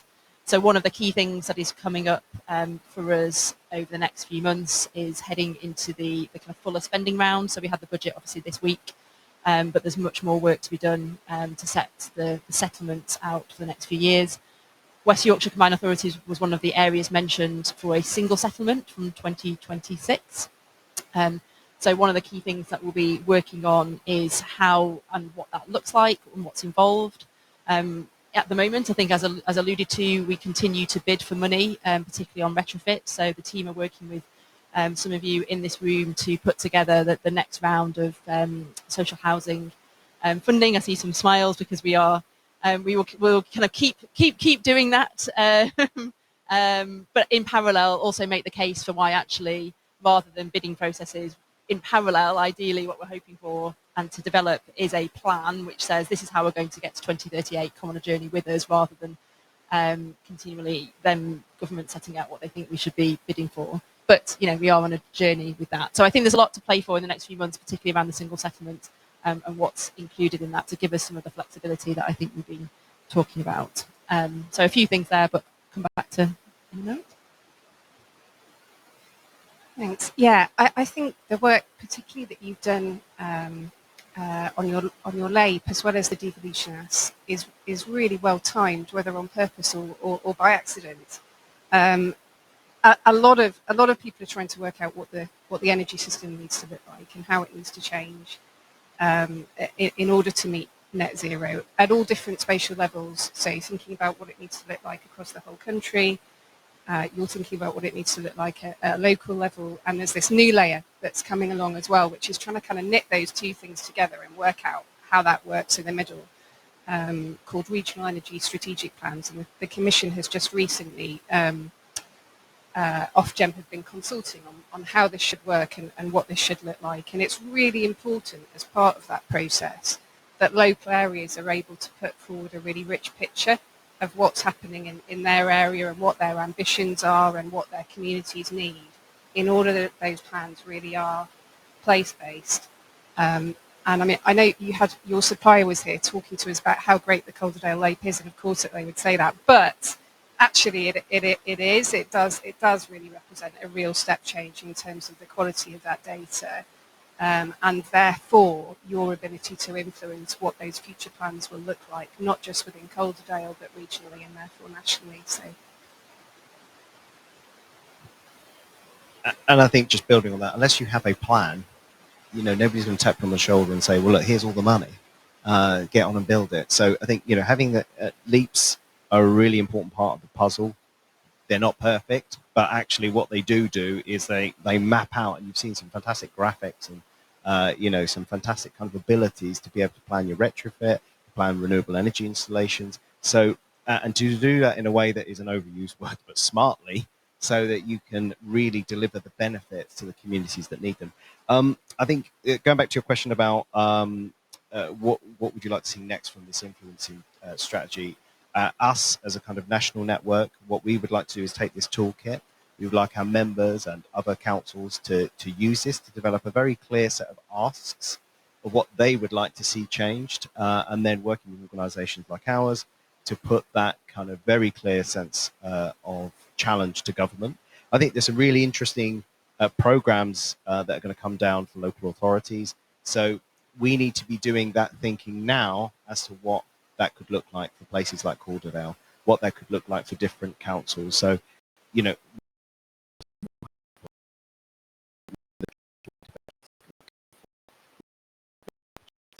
how do we draw down some of that money? What does GB Energy look like in our region? These are kind of questions I think we need to start asking, start challenging ourselves, looking at our current plans, looking at our current pipelines. Are they fit for purpose in this new direction of travel, rather than waiting? Because those councils that operate in that way will be first in queue for the investment that the government's put forward. Thank you. Yeah, absolutely. And I think the next question I'm going to ask kind of is related to what you've just said, but I think is more broadly around the idea of what's coming around the corner. I appreciate it's difficult to answer at the moment because there's so much uncertainty, you know, only, what are we, 14, 15 weeks into a new government. But I wonder if you guys are hearing anything from the sector that you think is upcoming in terms of a project or an opportunity that the influencing us might plug into to allow us to be, well, we don't want to be first in line. We want everyone to be first in line with this stuff, with a single settlement for everyone and not in a bidding war, but so that organisations and boroughs like Calderdale can really tap into using influencing in a practical way. Thank you. I think we've spoken about some of it. I think there's a real point, though, about celebrating where we have delivered, because I think it's really important to be able to demonstrate that if government or private investments are going to make an impact, they can make an impact here. And so there's something for me about kind of championing what has happened. And it's great that you guys have gone first with your area, your leaps, because the rest of West Yorkshire are now following suit. So there's something about, as we were saying, having a plan, but also celebrating the work that has already happened, and making a case for why it should continue at a local and regional level. I think also we talked about the next round of bidding for retrofit.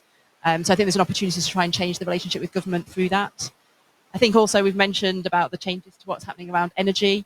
I think there's an opportunity for us to try and use the plans that we already have to be able to say, well, why shouldn't these new or existing bodies take these plans into account? So rather than us just assuming that, you know, these plans are kind of at a local level, as they're setting up, and as you mentioned, the consultation, you know, we were saying, well, perhaps the late should be a not just a consideration, but should these national and regional bodies, they should be meeting our objectives, and trying to be aligned with our targets. So we'll see how far that goes. We're certainly trying to do that with some of the other partners that we work with. So I think there's an opportunity, particularly with the kind of our kind of delivery partners, to do that. I think in terms of the private sector, I think it's really important to try and build on some of the momentum. So we've been doing some work over the last year or so with kind of Green Finance Institute and others kind of giving advice. But I think there is quite a bit of interest out there. But I think the private sector are looking specifically for projects. So I think we need to be ready and to be able to demonstrate which of the projects that are coming forward. And then again, that helps to build momentum. So I know that we've been thinking at a regional level about some of the revenue needed sometimes to kind of get these projects off the ground. But then it's about how you then market them and package them up into a way that the private sector is interested in doing so. Because I think one of your influencing strategies was around kind of round table of investors, which I think is a great idea. We need to be ready with, okay, so what are they going to invest in order to kind of get them around the table? Yeah, I agree with all of that. I wonder whether I'll go in a slightly different direction and just have a think about some of the interesting new powers, particularly for local government, that have come through in the new Energy Act as well. And the one that really comes to mind is the new powers for local government around heat network zoning. And I know even from talking to colleagues at Calderdale, there's an interest in the potential for heat networks and how they might particularly develop in the borough. That is, although from my point of view, it doesn't get talked about really too much at the moment, it's actually a real game changer. It's really the first time that we've got within legislation a real lever that local government can pull that says, actually, this is what's going to happen in terms of energy change within this particular local area, and there's some real powers to make it happen. So I think that's a particularly interesting area, and those projects, as a result of that change in legislation, have become much more commercially viable than they were, say, a year ago. So I think that's potentially a really interesting area for the council to look. Some really good points. I think I just underlined the better public-private partnerships. It's not going to be one sector that drives the transformation or has the capability or the capacity to do it. And when you see these, sometimes I call them mythical billions on slides, that's going to have to be a mixed funding model to get that. So I think stepping out of our own silos, our own organizations, building those partnerships, going and having conversations with those organizations, I think is really key, which is why, again, events like this are so crucial. If I can resurrect a kind of Halloween trope, there's a bit of a, if you don't groan too much, a bit of a zombie policy area where government doesn't seem to be that interested in, but we absolutely need to develop the solutions in the right places for the right communities, is transport and clean air. So it hasn't gone away. We still need to do a significant amount of work in these sectors. And was the bus cap raising the right call when fuel duty was frozen? I'll let you all think about that.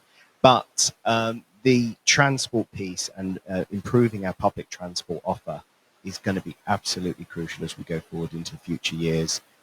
Despite there'll be lots of money dancing around in housing, retrofit, new house building, energy, and we should absolutely pursue those, but we mustn't lose track of transport and clean air because of the health outcomes and because of the amount of emissions that come from that sector. So just to mention on transport, because I think it's, as mentioned, really crucial. So the Mayor has taken the decision to move to bus franchising in West Yorkshire, and so the work is very much underway to enable that to happen into next year. So there is, as we're saying about, we should use the powers that we have, because then that demonstrates why we should be able to hopefully have further powers devolved.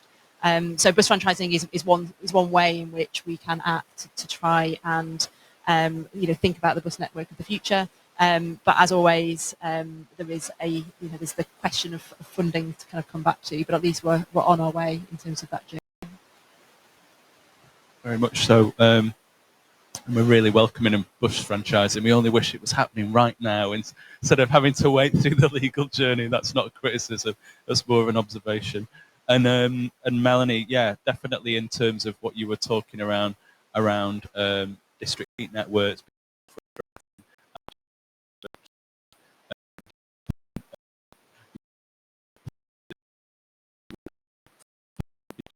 policy platform's unclear, or because the funding formula just doesn't work for places like Calderdale. So actually some surety in that section, much in the way that things like hydropower didn't stack up because of the feed-in tariff and changes. Really welcome some of that shift, and definitely will be lobbying outside of actually the space of the influencing strategy on some of the areas that you mentioned. So I've got to do your classic fill-in time now while we wait for the mayor. So I think we're just going to freestyle for a little bit. So I don't know if anyone from the audience has got any. I'm not going to do roving mic. I think the room's small enough to. Like, are you offering rolling mic, or are you wanting to ask a question?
Thank you, Laura. I don't know if any of the panel have got a reflection. It was less of a question and more of a comment, but it's it looks like they're agreeing with that. So yeah, I think that's understood.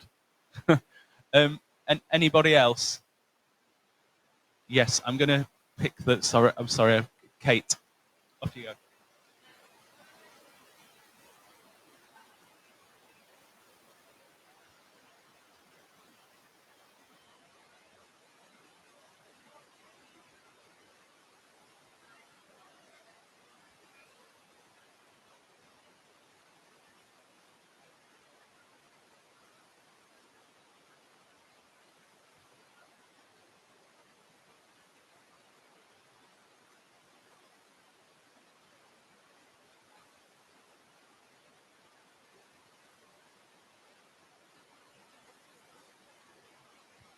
Okay, I'll probably start on that and then maybe move to Chris as the sort of co-author of the influencing plan. I think initially probably important to make a distinction that this isn't the council like developing the influencing strategy. It's the climate partnership, which is a partnership that sets, it's administered by the council. We provide the cash and the resource to run it, but actually it's a collection of people and organisations within the borough. So I think initially having that collective buy-in and the development of the influencing strategy is helpful right from the start to legitimise it and to provide it validity. But also that ongoing officer support, not just working with the climate partnership, but with the links we have with the combined authority and our partners on there, and really maximising that space as well is hugely important. So I'll just pull Chris in there, and then it looks like we've successfully filled time. So I suppose the question becomes who's doing the influencing and who's the target audience to be able to achieve it. So there's different kind of interfaces that we need to have. So officers and civil servants, local politicians, local and regional politicians and national politicians, both sort of MPs influencing the government is going to be key as well, to utilise your local MPs so that they are also making that case. In this country, the feedback mechanisms between local and national don't exist in a way that leads to meaningful change. So I think mapping out, just to summarise the whole thing, but mapping out those clear asks against some of the delivery mechanisms and the programs that government is setting out will enable us to draw down the resources and the capability and the capacity in this area to really meet our climate goals. And I think that is what sets Calderdale and this region apart from some of the others, is that kind of clear sense of working together, that bold political leadership that we've got at all levels, that commitment from officers to engage nationally, not just to work around these barriers, but to smash through them and to deliver for their communities, I think is A, inspiring, and B, I think is something that we can be proud of as a region.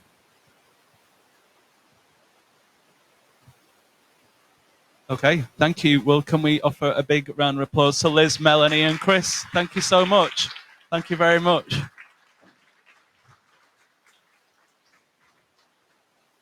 And it's my absolute pleasure to introduce, to close our conference today, Tracy Brabin, the Mayor of West Yorkshire. Thank you.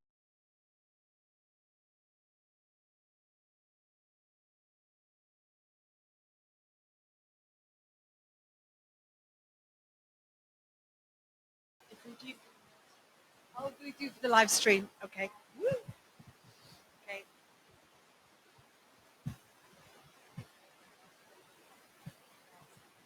Yes. I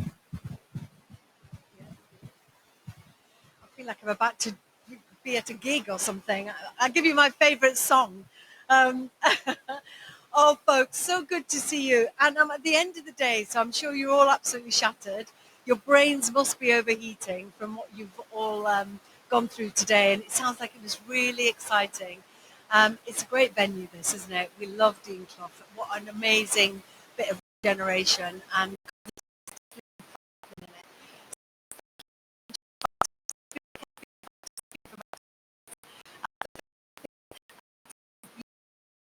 questions if you'd like at the end. So thanks ever so much, everybody. What a busy few weeks it's been. I don't know about you, but I feel like I've been glued to the TV or speaking about the budget for the last couple of days. And a couple of weeks ago, I attended the government's International Investment Summit. That was quite incredible. 200 of the wealthiest investors from across the world coming to London to talk to the government. And also, for the first time, Labour was coming into power, not on its own, but with mayors by its side, shoulder to shoulder, talking about investment in our regions. And it was an opportunity for me to showcase our resilient technological and innovative economy to those investors. And we've got some good conversations that are ongoing. So hopefully you will hear more from that. Also, I don't know about you, but I was absolutely blown away by the epic, historic nature, the first ever female Chancellor of the Exchequer, a Yorkshire Chancellor, you know, coming from Leeds and standing there for an hour and 20 minutes, I think it was, delivering what was a pretty incredible blockbuster budget. And I really do believe that the direction of travel was to support working people. 40,000 people in West Yorkshire are going to see more money in their pockets. There's 100,000 people who are economically inactive due to ill health, being able to get the support they need to get back into work. And certainly stability that people have been really demanding. And when I've been on trade missions prior to this election, people talking to me across the world saying, we don't want to invest in the government because it's too unstable, there's too much churn. Now we have that stability and that political direction of travel that I do hope will give us clarity for the next 4 years. And that drive to renewable energy and sustainability, and including capital investments of £100 billion and a powerful commitment to make Britain a clean energy superpower. And you'll have seen they were investing in hydrogen and carbon capture, including a share of the £2 billion for a commercial hydrogen project in Bradford. And that would be the largest across the country. HyGen is the company, and they're working really hard to understand how we can use hydrogen, particularly in transport, buses, large plant vehicles, and so on. So it's a really exciting time for Bradford. Now, we already know, don't we, how important the climate emergency is here in West Yorkshire. We declared a climate emergency 5 years ago, And we saw the impact that extreme weather, poor air quality, and changing climate were having on our nature and on our businesses and on our people. And this is about fairness and equity, that you can't do well if you're always worried about your home being washed away or your business being washed away by what used to be once in a generation devastating catastrophic event, that now it's almost every second year. So we've seen as well today, I don't know about you, being glued to the images of Valencia, and how that came as a surprise seemingly, and we're going to see more of those, aren't we, across the world. When I was first elected in 2021, I put tackling the climate emergency at the top of my agenda, pledging to get to net zero by 2038. Incredibly challenging. Leeds are even more challenging, 2030, but the government's target 2050, I think we can do better than that. And I am determined to deliver for residents and committed to radical change for our region and cutting our emissions by over 80%. It is an emergency, and we do need to act as if it is an emergency. So we need to be innovative and we need to be bold. And we also need to rethink how we travel, how we manufacture, how we keep our homes warm, cool in the winter, in the summer, warm in the winter, how we manage the impact of those vital supply chains on our environment, and crucially, where we source our energy from. We do really need to think about the way we live our lives, how we do business, investing in green infrastructure, considering how our emissions impact on absolutely everything that we do. And of course, it's so easy, isn't it, to talk about the need for change.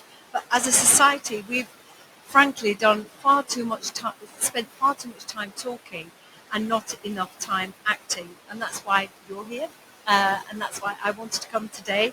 We're making sure that in West Yorkshire, we are delivering change and delivering solutions that will build a greener future for our homes, jobs, and of course, our people. Now, you've already heard, it sounds really exciting about the Calderdale's local area energy plan. It's helping identify the best route to bring greener, cheaper energy to homes and businesses, helping to decarbonise key industrial and business sectors. And the plan that you've been working on is going to help us to optimise the use of local resources and infrastructure, minimising costs and disruption, facilitating local economic growth, skills development, and of course, really vitally, community benefits. And a plan that has that community focus, helping residents and businesses adopt sustainable green behaviours and practices. Now, I've always think Calderdale is small but mighty. And I think you've always been on the front foot when it comes to tackling the climate emergency. Great leadership from Councillor Scully and obviously Scott Patient as well, and all the councillors. I think they really do get that they're in a unique position because they're most impacted, that they can then come up with the solutions. And acting really as trailblazers, the first council in West Yorkshire to publish and start delivering its local area energy plan for residents and businesses of Calderdale. And just to reassure you that we're in lockstep and shoulder to shoulder with Calderdale, and we are equally committed. That's why next year we're publishing both our local area energy plans and our climate and environment plan, learning from the excellent work done here in Calderdale, but delivering across the whole of our region.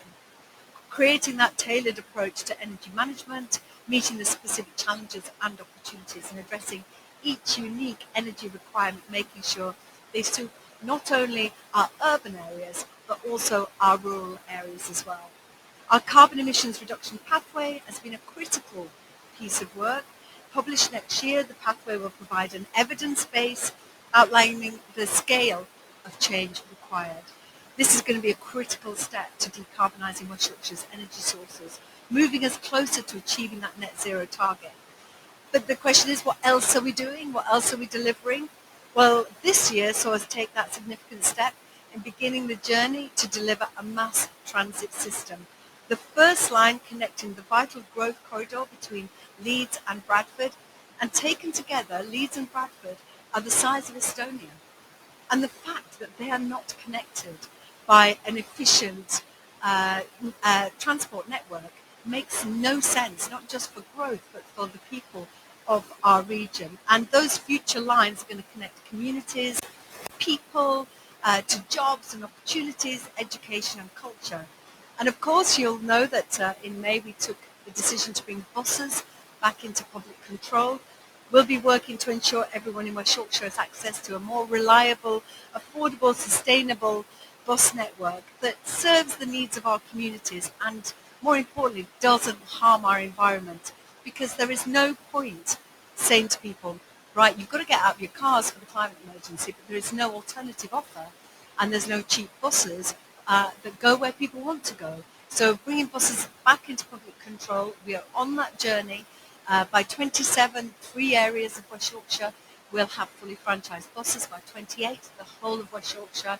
It takes far too long, but we are on the journey now. So I'm reassured that by the end of 28, with spades in the ground on mass transit and also buses back into public control and fully franchised, we'll have control of the whole of our transport network, including active travel.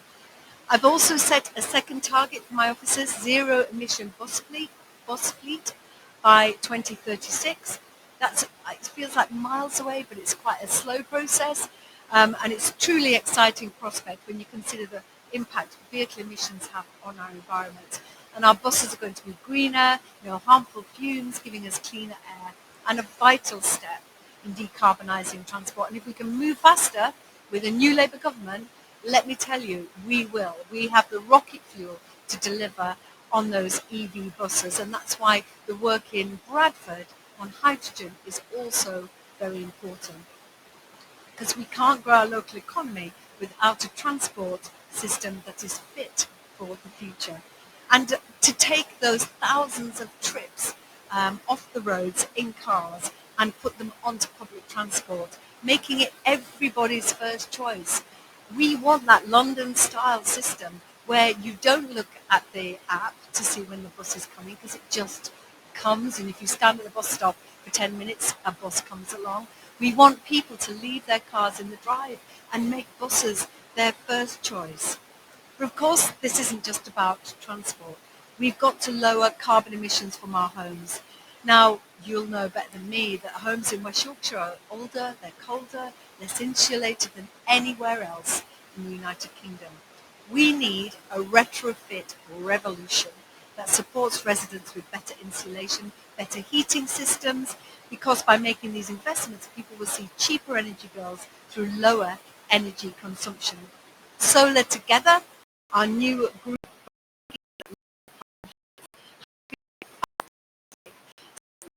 it's been a great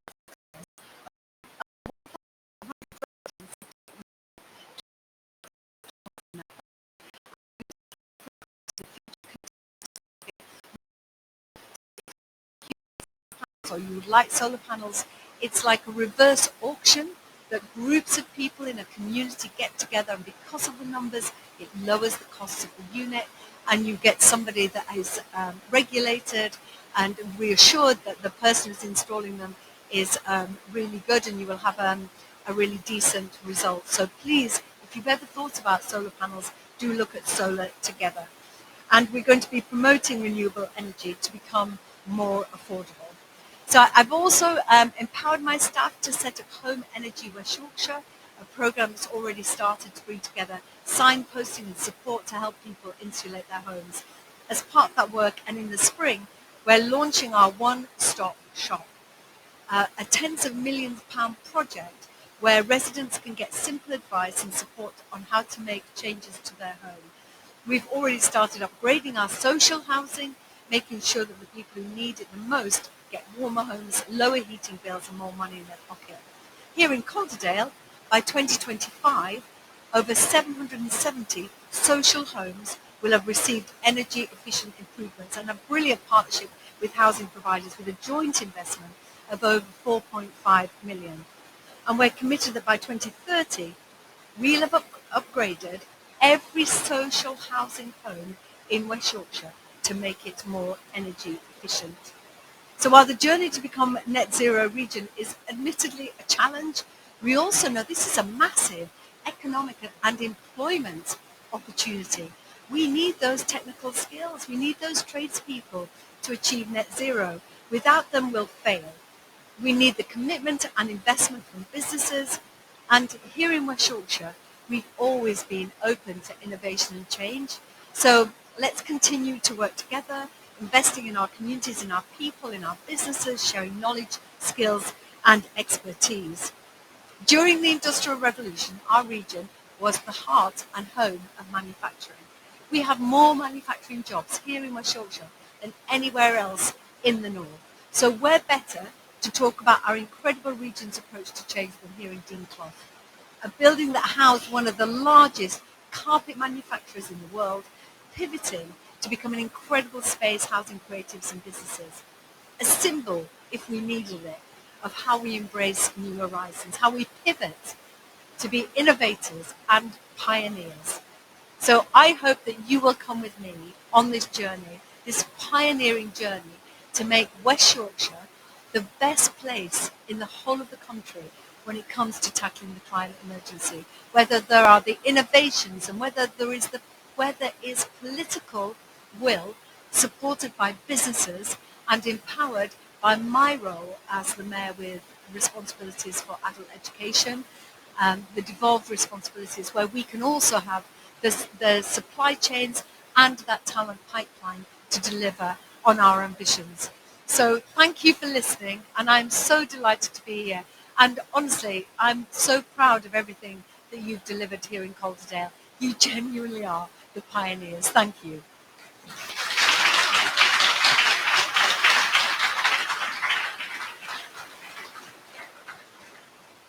Okay, thank you so much, Tracy, and thank you for your kind words. And we're definitely coming with you on that journey, guaranteed.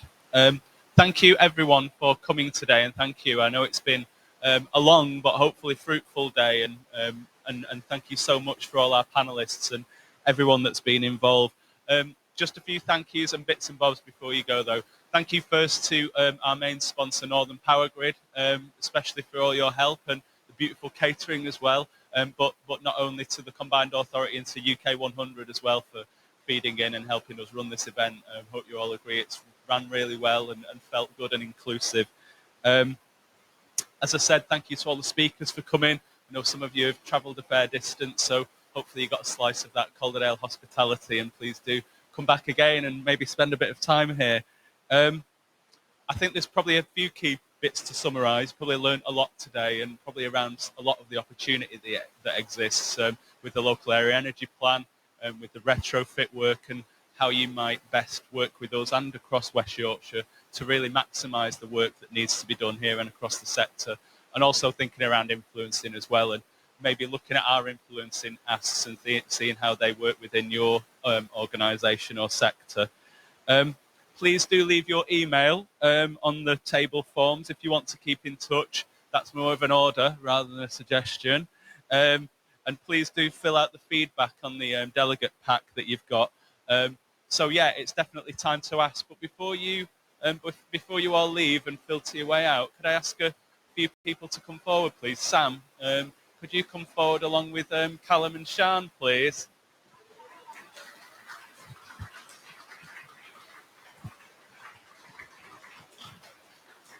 And I'm going to ask Sam to do a little something for me, because events like this don't just happen by accident. They take an absolute sheer amount of wealth and, you know, developing and behind the scenes working. I just want to really say a special thank you to Sian and Callum here who've moved heaven and earth, because we did originally plan this conference for, I believe it was June, and then how dare they? I think someone declared a general election right in the middle of it, which was so rude of them. And, you know, we've had to move things around, and you guys have done an absolutely sterling job. So thank you so much for what you've done. And we've got a little gift for you, haven't we? Do you want to go and grab it? So thanks, guys. Absolutely. And you've kept me to task, and you've kept kept all of our speakers to task too. So if we could just say thank you, honestly, from the bottom of my heart, I mean it.